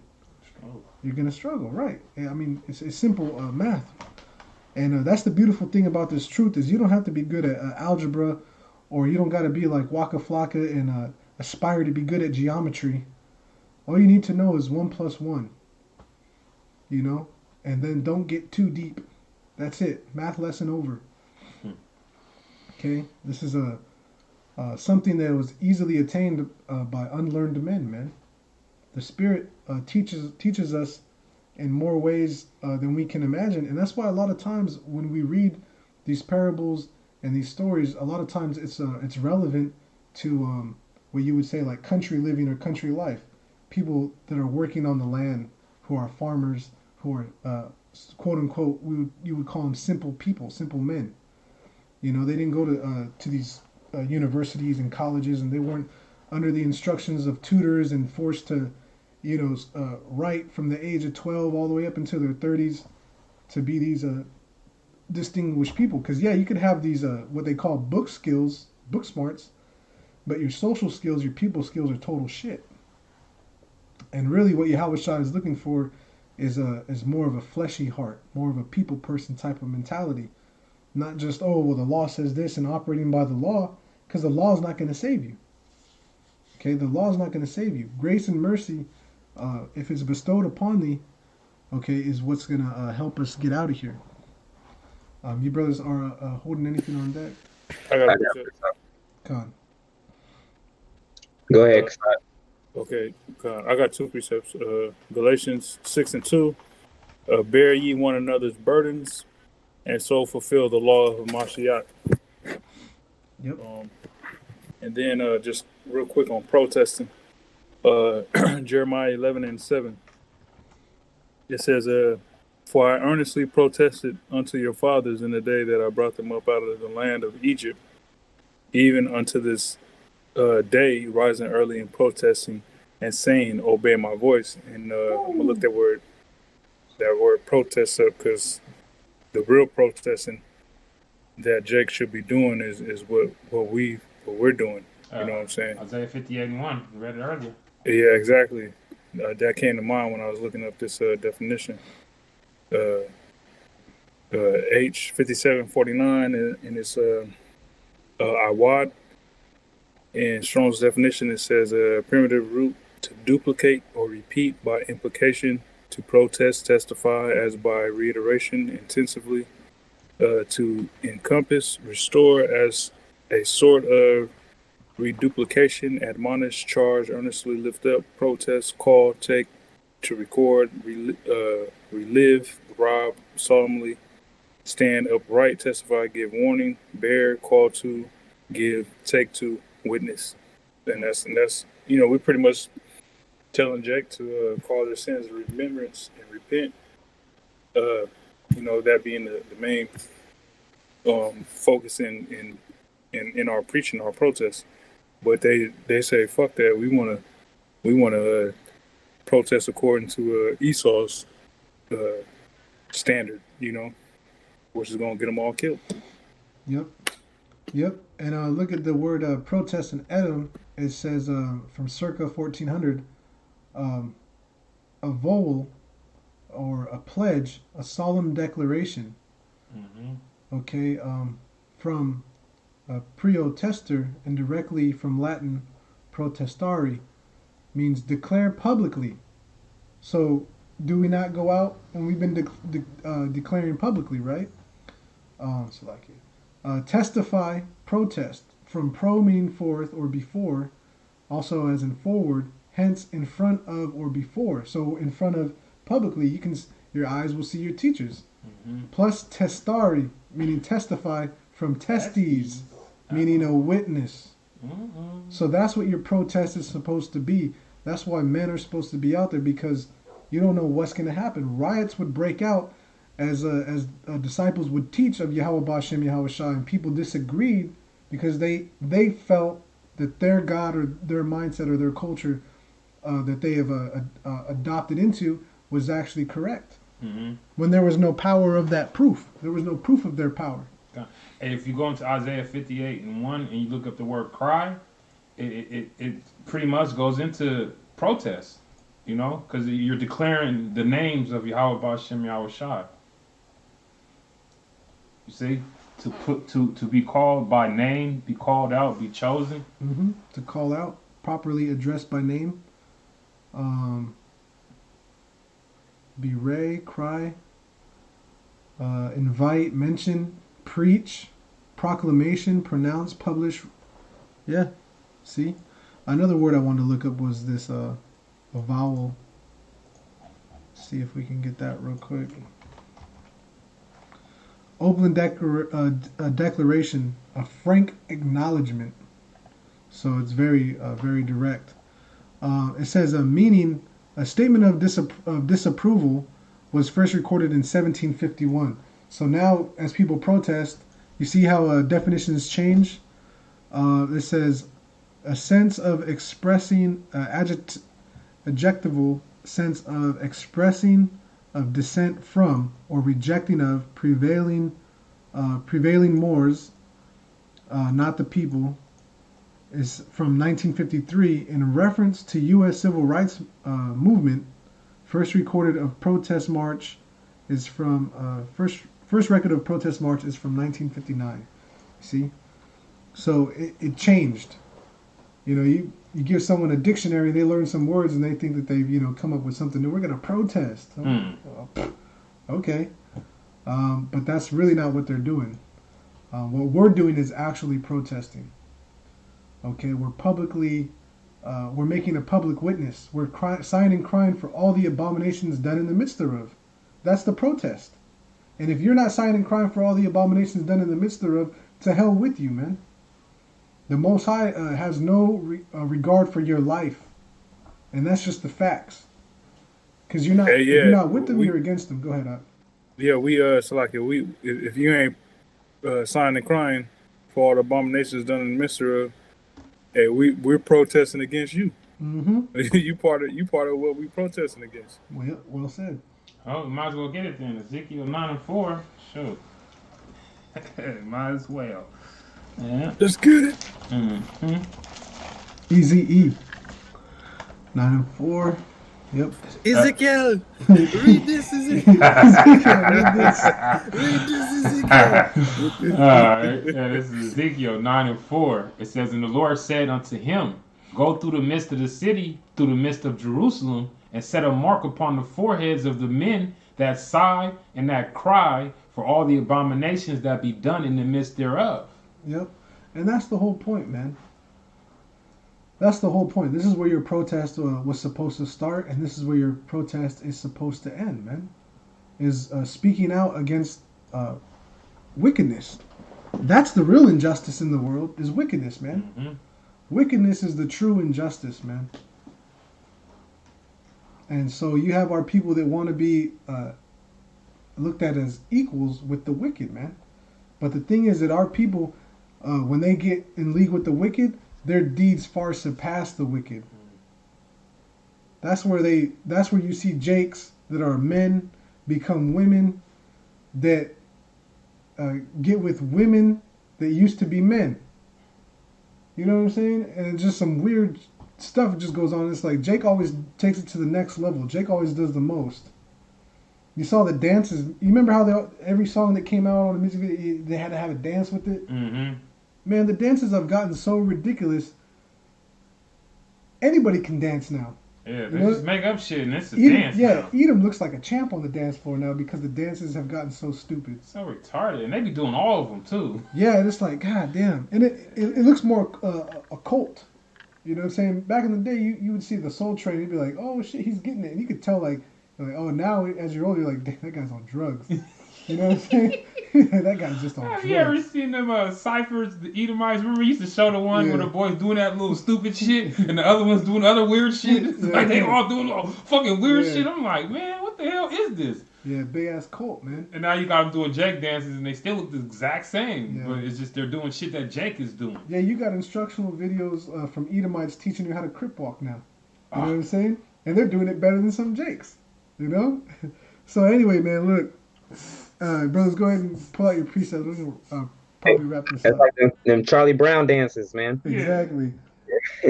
Hey, this is Proverbs chapter 11. We got more time. Go ahead. We start at verse 8. It says, so like you said, Proverbs 11? 11, yeah. Sorry, Proverbs 11:8. Okay. The righteous is delivered out of trouble, and the wicked cometh in his stead. An hypocrite with his mouth destroyeth his neighbor, but through knowledge shall the just be delivered. Come on, go ahead and speak on that. Yeah, so the reason I brought out the first one was because the brothers was just talking about, the deeds of the wicked and what they're up to, but they're going to these protests, they're gathering in these groups, even though contact tracing is still a real thing, and so on and so forth. They're just putting themselves in a bad position. But the righteous, being who they are, having that foresight, they stay away from those type of scenarios. And then the hypocrite destroyeth his neighbor with his mouth, right? But through knowledge shall the just be delivered.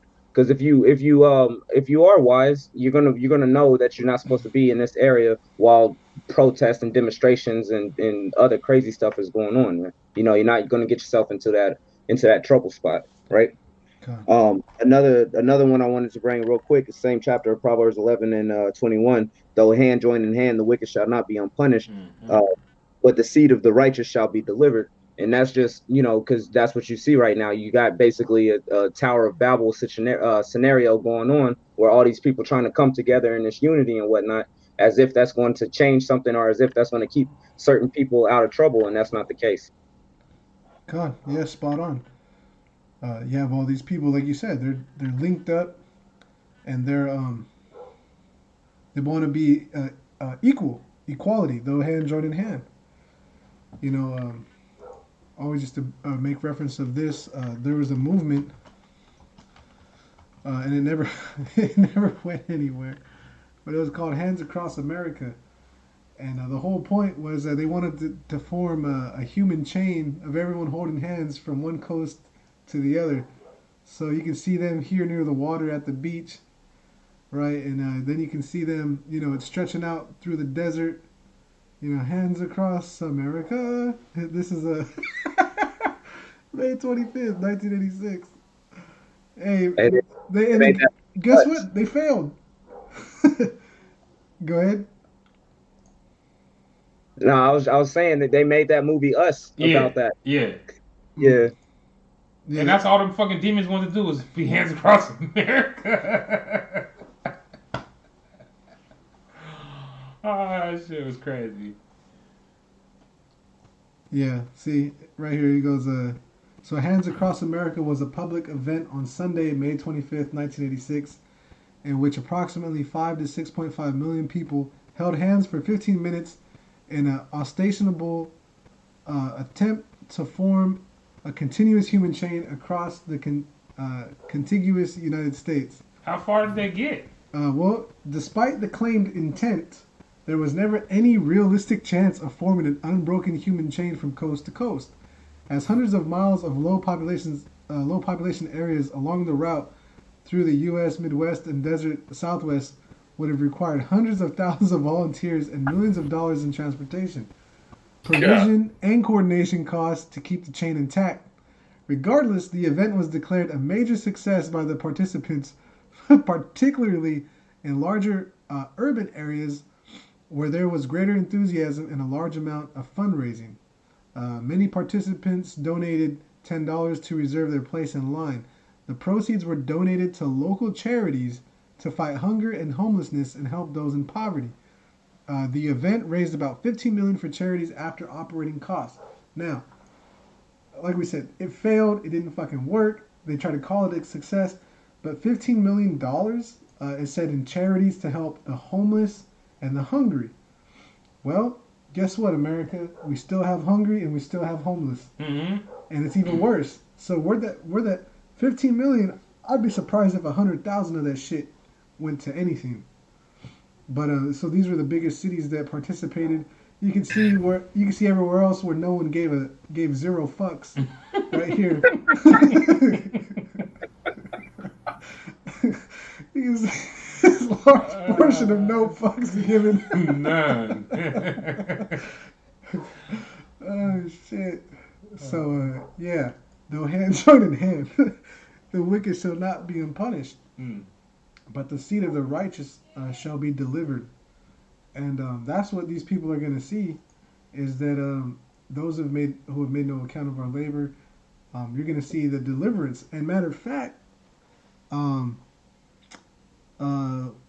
verse verse 2. Let's keep reading this. Yeah, verse 2. We always bring this out, but it's powerful, man. All right, verse 2. It says, when they see it, they shall be troubled with terrible fear, and shall be amazed at the strangeness of his salvation, so far beyond all that they looked for. Mm-hmm. And they, repenting and groaning for anguish of spirit, shall say within themselves, this was he whom we had sometimes in derision, in a proverb of reproach, who we fools accounted his life madness, and his end to be without honor. How is he numbered among the children of Yahweh, and his lot is among the saints? Therefore have we erred from a way of truth, and the light of righteousness have not shined unto us, and the sun of righteousness rose not upon us. We wearied ourselves in the way of wickedness and destruction. Yea, we have gone through deserts where there lay no way. But as for the way of the Lord, we have not known it. What have pride profited us? Or what good have riches with our vaunting brought us? Right, and vaunting is like pride, haughtiness. Mm-hmm. So these scriptures echo the same understanding and undertone and message, man. See, though hand joined in hand, the wicked shall not be unpunished. So these people are together when it comes to coming against us, saying that we wasted our time.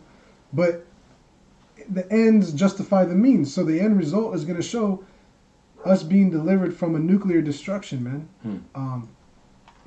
Nuclear target map. Let's see if they've... Look at, and you notice there was years and dates next to these, like, because for 2017. And they've changed over time. I remember looking these up, and before, like here, like South America wasn't on the map, okay, but now even a limited India right here, boom. So now it's on the map, okay. Nuclear war would bring global. Oh, this is a global. This is talking about temperature, but so like there are maps showing Brazil as a target zone now, okay. There are maps showing, these are just countries with nuclear weapons. Let's see, how old is this article? Oh, the January 23rd, 2020. Okay, yep. But there are maps now, or there were, that showed, like I said, Brazil, Africa, and even Australia as some of the target zones. What is this? Already a member. No, that's just for an ad blocker. Anyway, but yeah, America, as you can tell, it's the primary target zone. Okay, primary nuclear targets in the U.S. Oh boy, let's look at this. This is gonna be good. Juicy. And who knows? You know, I'm not gonna right now. I'm not going to do a 10 to 20 minute research to see how factual this is. So I can just kind of speed read through a little bit of this, and now I'm content. I'm trying to see image, open image, and new tab. So Control plus, blow this bitch up. So we can see the primary nuclear targets in America, man. So this is what they're going to be saying as these places are getting pelted with nuclear missiles. Matter of fact, Yellowstone, Yosemite National Park, isn't that Montana? Yosemite. It's all this. I think it's all. It's Montana. Okay, Is yeah, it Montana? yeah. I thought it was Montana and Wyoming and Idaho. It might be over here. Shits. Yeah, that, I'll just put this out there. That should be a nuclear target zone wherever the hell it's at, because that caldera, man, when it blows, it's out of there. And this whole West Coast is gone. That motherfucker blow. Yosemite. Oh, California? No, I'm thinking of Yellowstone. It's like it. Yellowstone. There was reports about earthquakes happening around Yellowstone this past week. See? Yeah, Okay. put that on the website. There was a bunch of earthquakes yeah, happened simultaneously. See, yeah, this is Wyoming and Montana. It's Yeah, like so right on the it corner. is right there. Yeah, Yeah. that blue dot, that little lake right here. Yeah, so that should be a nuclear target zone. But even if this is a target zone right south of it, that might be enough force to trigger that. Hell yeah. And see this right here, this nuclear target zone of Seattle, Tacoma, That's the Puget Sound, basically. The whole Yeah, everything the else whole on the sound. Puget Sound. and you got the mountain ranges right here. You have Shit, they even tsunami, hitting flood zone. Bellingham. Look, Exactly, yeah, Redmond. they ain't playing. You know, yeah, they're hitting everything. You know, even Yakima. Look at the native. This right here, these two little dots, that's native reservation. Even up here, this is like mostly, this is like lower Yakima Valley. Actually, that might be Tri-Cities and the dams. And this looks more like, almost like Cleellum or Yakima. But either way, man, and they're hitting all these dams right here. This is what a lot of this is just dams. You know, power plants. Anyway, you can see where these things are gonna be aimed at. Now, if we look at like a blast radius of a nuclear missile blast radius. Okay, let's get some images up. And this is all just, you know, for a point of reference. Let's see if we can get something with some numbers on it. So New York, bam. What would happen if 1,000 megaton nuclear bombs dropped? Well, New York's completely obliterated. That's what would happen. And that thing is huge, man. And what they've been finding out is when they detonate it above ground, it does a more powerful impact because the burst will come down this way rather than it drop and then it get pushed out. It's more impactful to destroy buildings and everything when it comes down and it rains down. So that was one of the things that they found out through a lot of their testing. Matter of fact, America wants to do more testing, and Russia, I think they announced that they had a new a missile. Russia new nuclear weapon. And when you detonate it in the air, it's less time for people to get away from it because it's instantly coming to you. You don't have that it blows up and then it comes and then starts to push out. It's already it's already traveling. Yeah, here we go. Russia releases new rules for using nuclear weapons in war. Russia laid out its rules for resorting to nuclear weapons in the event of war as part of its new military doctrine, widening its scope of strategy as it struggles to get the United States to renew long-standing limits on arsenals. The document, approved by Russian President Vladimir Putin, outlines 4 scenarios in which Moscow would order the use of nuclear weapons, 2 of them new and involving potential instances of nuclear first use. The established protocol permits use when an enemy uses nuclear or other weapons of mass destruction on Russia or its allies, and in situations when conventional weapons threaten the very existence of the country. So you see, Russia's like, they're being more preemptive now. They're not just in a defensive stance. They're also on an offensive stance. They're like, no, if we see anything that's going to jeopardize, the health and sustaining of ourselves and our allies, then we're pushing buttons. And they're pretty much saying that they plan on striking first. They're like, fuck that. He ain't about to take us out. We about to get you. Yep. It says the 2 new provisions include cases in which the government receives, quote, reliable information that a ballistic missile attack is imminent or enemies damage the nation's critical and military facilities to the degree that the ability to retaliate with nuclear weapons is disrupted. So they're like, look, as soon as we get any intel showing that we're going to lose, and see what they're going to have is they're going to have a target map also. And, we've driven quite a ways around this state a bit, and we've seen where the nuclear, you can see them when you're driving on the highway, you can see where the nuclear things are at and the ports and all this, stuff that's critical to the manufacturing of plutonium and everything else. Hanford's still leaking. No one's talking about that. Matter of fact, since we mentioned it, we'll pull up an article. Hanford nuclear site. Oh, that's probably why Bellingham is because they got that big ass refinery out there. Mm-hmm. Yep. Yeah. Same thing with this map up north. Remember BP Oil? BP Oil is way up here too. Yeah, that's the refinery I was talking about. That big one we passed when we went to Canada. Yep. So, what do we got? 2 weeks ago in the news, 5 days ago, lightning strikes ignite 9,000-acre fire on Hanford Nuclear Reservation Mountain. Damn. Yeah. You see what I'm saying? So, there's all types of stuff going on besides this Black Lives Matter protest that's more internationally affecting the lives and things to come.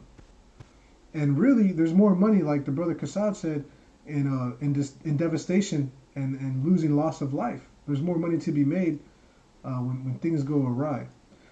Going back to this real quick. So Russia is saying that anytime it sees its allies or itself, its infrastructure being threatened, so where they can't retaliate with the weapons will be launched. And why is it that they're making this or putting this into play? Is because America has showed their hand plenty of times. What do? They attack the infrastructure first, man. They blow up the hospitals, the schools, and stuff like that, and that weakens the economy. That weakens everything. Mm-hmm. So Russia's like, fuck that. If they're gonna try to do any of that, we're just going to the nuclear. Yeah. Yep. And it's going to show too, basically, in a sense, like they're washing their hands. Like, look, we've made it known, your leaders and everything, they know that we'll only shoot missiles if we feel like this is going to be breached. Now, America's going to have to come out and say and try to justify why they release missiles. Exactly. You see what I'm saying? Now, the other scary thing, which a lot of people don't know about, is how American nuclear bases, the chariots can set off the missiles. Mm-hmm. And they can be totally disabled, and the chariots can just still power that shit to move. So whether or not they want to fire them doesn't matter. They're created. The Most High is putting in your spirit to keep them active. So when the warhead, when they go out of date and out of service, you're rebuilding them. You're making them. You're keeping your arsenal up to date. Okay. A little bit more. I'm not going to read too much because it looks like there's a lot. It says both the Soviet Union and the United States amassed tens of thousands of nuclear weapons during their decades-long Cold War, and although both countries have taken significant steps towards non-proliferation, they remain in possession of the world's largest stockpiles. Who's the they? It says both the Soviet and the United States. But I personally think that Russia won that war. I don't know. When you see movies like Lord of War and you see all the shit that they were selling to the Middle East, why wasn't America selling them their stuff? Yeah, there's more Russian artillery going around the world than there is American artillery. Yep. Since coming to office in 2017, President Donald Trump has threatened to let a historic treaty limiting and allowing information sharing mechanisms of the U.S. and Russia's arsenals expire. So this guy, he doesn't even know what the fuck's going on. He's still playing Who Wants to Be a Millionaire. You know? This dude's a fucking... Celebrity Apprentice? Yeah, he's still playing games and shit. Fucking stands like a toddler in a soggy diaper. It says, well, that's it for this article. But that just goes to show you the point. That these missiles are a real thing to come still, man. And we're still telling people that it's to come. And even though when you get your equality, when you shall say peace and safety, as the scriptures say, then sudden destruction cometh upon you. Matter of fact, we'll get that too. Peace and safety. Sudden destruction. Yep. 1 Thessalonians 5:3. 1 Thessalonians 5:3 says, "For when they shall say peace and safety, then sudden destruction cometh upon them, as travaileth upon a woman with child, and they shall not escape." Yep, and they shall not escape. You see, so you can't outrun this fire. And Zechariah describes the heat of this fire. Says your eyes shall melt Your tongue will cleave to your Your roof. eyes shall consume away in their Oh, holes. consume away. Yep. The water. Eyes consume. Right there, 14:12.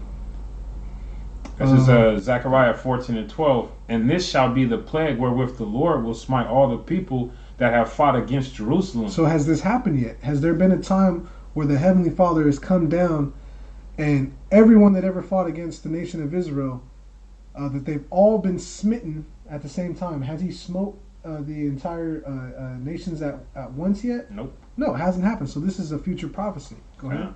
It says, their flesh shall consume away while they stand upon their feet, and their eyes shall consume away in their holes, and their tongue shall consume away in their mouth. Boom. So what has the capability of doing that? Nuclear fire. Okay. And one of my favorite shows that helps depict it is this. There's an old Japanese animation back in the 1983, called Barefoot Gen, and it gives you the picture of the destruction that took place. Here's in the killer. cities, I love Barefoot Gen. Not just a movie. like Hiroshima and Nagasaki. Now let's see if they show. Hopefully they do. So everyone's just living their life, normal stuff. The plane comes in. Everyone's at school. And instances like this did occur. It was just timed it to where he dropped this rock, and that concrete, he was far enough away from the blast zone, right? But there is this huge flash of light, as you see. And then what immediately followed it was people's eyes consuming away into their holes, and their tongue cleaving to their roof. Not a sound was able to be made. You're losing your tongue, and your inside is drying out. There's a horse on fire. People buried. People walking around like zombies. Melted, walking to go drown themselves in the river to try to cool off, but they end up just drowning. A pregnant woman. This is trying to save her husband. He's like, "You gotta get the fuck out of here. Leave me be." Look at dead people. This is what's gonna happen to America, man. This is the power. Now you know what? I saw this another documentary where this guy, I think the first city that was bombed was Hiroshima, and the second city that was bombed, what's that, Taba? Nagasaki. Nagasaki was the first? No, Hiroshima, and then it was Nagasaki, I believe. Okay, yep, I believe you're right. And this guy, he was in the first city, Hiroshima. It got bombed, and he saw all this madness going on. A dude just passed away a couple years ago too. He was like 90 something, and he went back to his hometown of Nagasaki, and he was telling everyone what had happened, because they were all getting reports from the media and the government on what took place, this and that. And some of them are like, there's no big deal, because no one gives a shit when it doesn't happen to you. Mm-hmm. And as he's telling these people this, boom, another fucking bomb drops. And so now he's been involved in 2 bombs, and he survived that one too. He survived both of them. Yeah. And he was just severely just fucked up and distraught. Anytime he told the story, he was always crying. He got severe case of PTSD. Oh yeah, severe. Hey, there was a 3-day lapse in between the bombing of Hiroshima and Nagasaki. So Hiroshima got hit first, and then 3 days later, Nagasaki got hit. Yep, and that's how long it took him to get back to the water, and that's how long it took him to get back to town. It took him 3 days to get over there.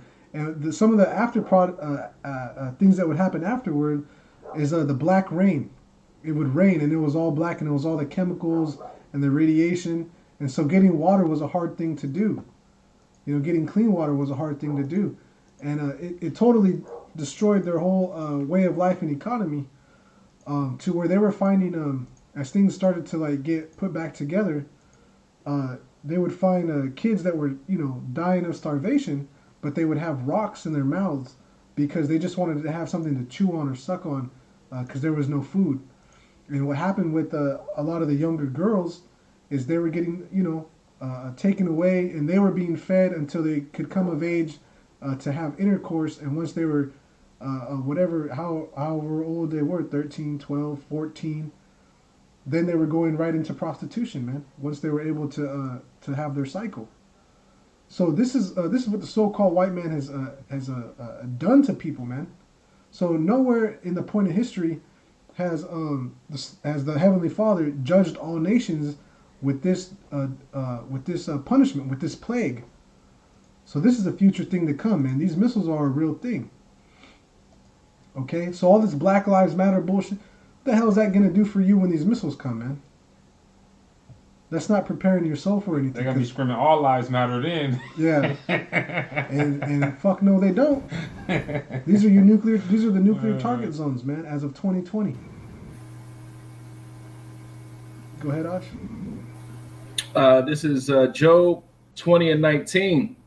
Because he hath oppressed and hath forsaken the poor, because he hath violently taken away an house which he builded not, surely he shall not feel quietness in his belly. He shall not save of that which he desired. Therefore shall none of his meat be left. Therefore shall no man look for his goods. Did brothers read this one yet? No, go ahead. No, you're good. Okay. Verse 21. Verse 22. In the fullness of his sufficiency, he shall be in straits. Every hand of the wicked shall come upon him. When he is about to fill his belly, the Most High shall cast the fury of his wrath upon him, and shall rain it upon him while he is eating. He shall flee from the iron weapon, and the bow of steel shall strike him through. It is drawn and cometh out of the body. Yea, the glittering sword cometh out of his gall. Terrors are upon him. So like it real quick. So, the so-called, this is talking about the wicked and the so-called white man, okay, which is the nation of the wicked. So, because he hath oppressed the poor and hath forsaken the poor, and you got to, and how is he able to do that? Because the earth has been given into the hands of the wicked. That's Job 9:24. They have the power, the technology, the resources to actually have everyone, living a good, decent life. Yeah. But he doesn't want that. He gets a pleasure out of oppressing you. And that's the same exact mentality that Vocab Malone has, is he gets a rise and a kick out of oppressing people. He doesn't want any growth to happen. Like the brother Yahawah always says, man. If we were just some niggas out here on the street selling crack and doing TikToks and doing, reinventing the Dougie, he would never approach us. Never. He would just be like, oh yeah, those guys are very entertainment. I like watching them for entertainment, like American Idol or some shit, Mm-hmm. But because he hath violently taken away an house which he built not. America wasn't built by so-called white people, by their strength and labor. It was built by theft, robbery, and murder and slave labor. Okay? So he didn't even build this up. He's just a culture vulture. Okay? And he gets other people to do his thing through oppression. Okay, so the Most High has given him that ability. It says, surely he shall not feel quietness in his belly.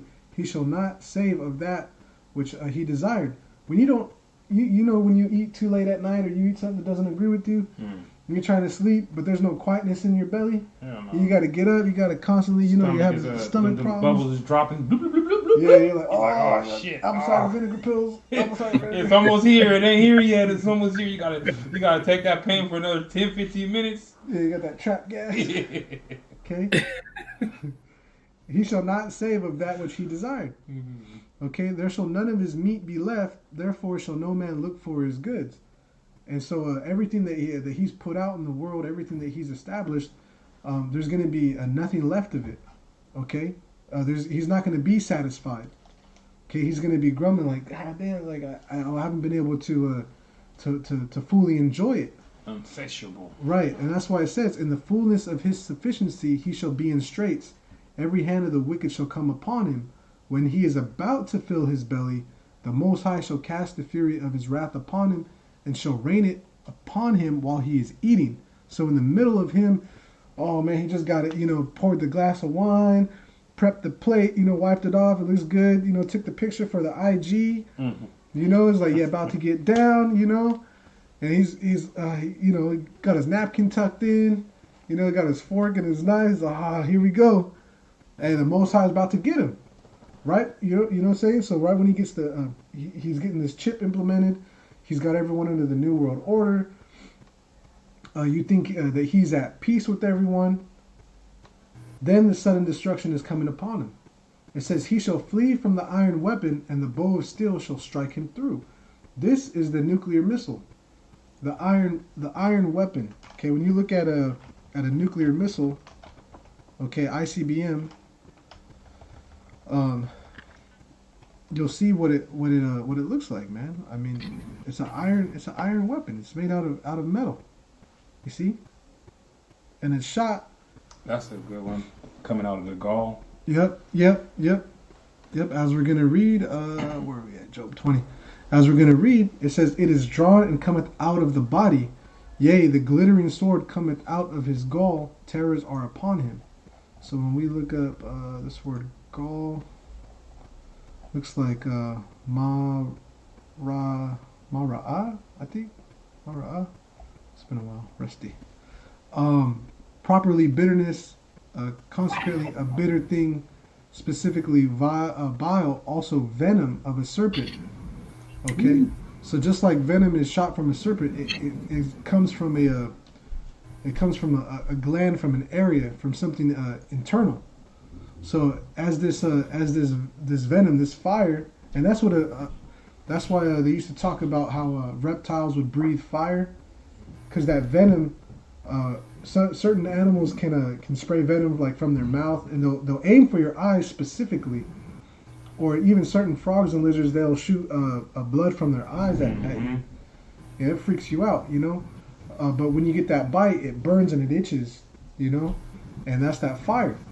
So when these missiles come out of this gall, okay, from this organ, from an internal thing, and it shoots out, it's coming and it's bringing that fire that's going to melt away your eyes.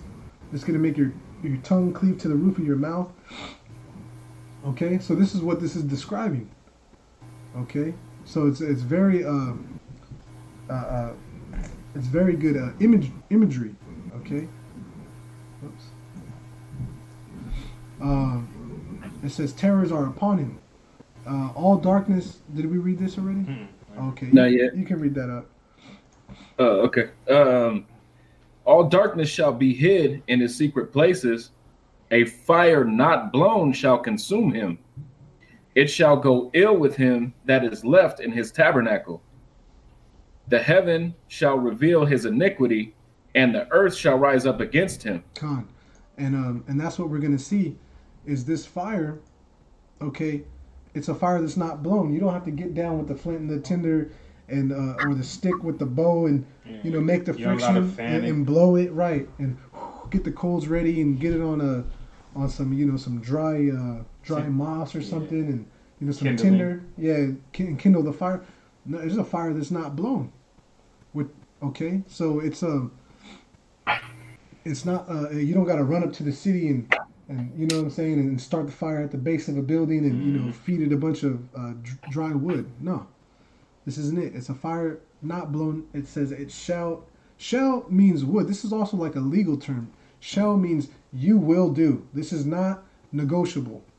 So like in a child support, they say you shall pay X amount to so-and-so. You are going to do that. You are going to do that. That is agreement. That is contract. It's contractual.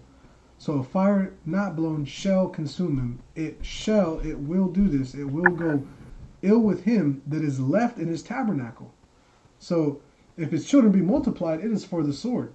So all those that are left of him, everyone that hand joined in hand, every one of his house and all that, look, you're all going to be you're all reserved to fire. Okay, especially all nations. The judgment for all nations is coming, and the Most High is going to judge everything, all wickedness at once, and he's going to judge it with this fire. Okay, that's pretty much it. That's pretty much it on that. So that's what these missiles are designed for. Okay, they're for, and again, whether you don't have to believe it or not, man. But it is going to happen. This World War III is going to happen. Nuclear war is going to happen. You think they just build this stuff to... Nobody just builds something to not sell it, to not use it. You know, everything that's been created, it's been used at some point. You know, I got some junk, but I look around, I was like, I've used everything at some point. You know what I'm saying? It's like, oh, that's a useful thing. I need that. Mm-hmm. Oh, I need that. That's useful. Yeah, this brother's looking around right now like, yeah, okay. Yeah. Right? So it's something that's so that's very relatable. We can understand that. Do you brothers have anything else on deck? Con. All right. Hey, well, with that, we're gonna wrap it up. Hopefully, this was informative, educational, edifying, exhortive, and you know, we want to be one step closer to the kingdom, man. So we're gonna keep doing all the service that we can. In the name of Yahawah, Bahashem, Yahawashai, Bahashem, Rakah, Radash. All right, and we want to give double honors once again to our elders and apostles of the nation of Israel, better known as the Great Millstone. Shalom, salutations to the elect, the 1/3, our fellow laborers, teaching the same doctrine in truth and sincerity, the water. And as always, death to 2/3 and all the wicked. Until next time, shalom. Shalom.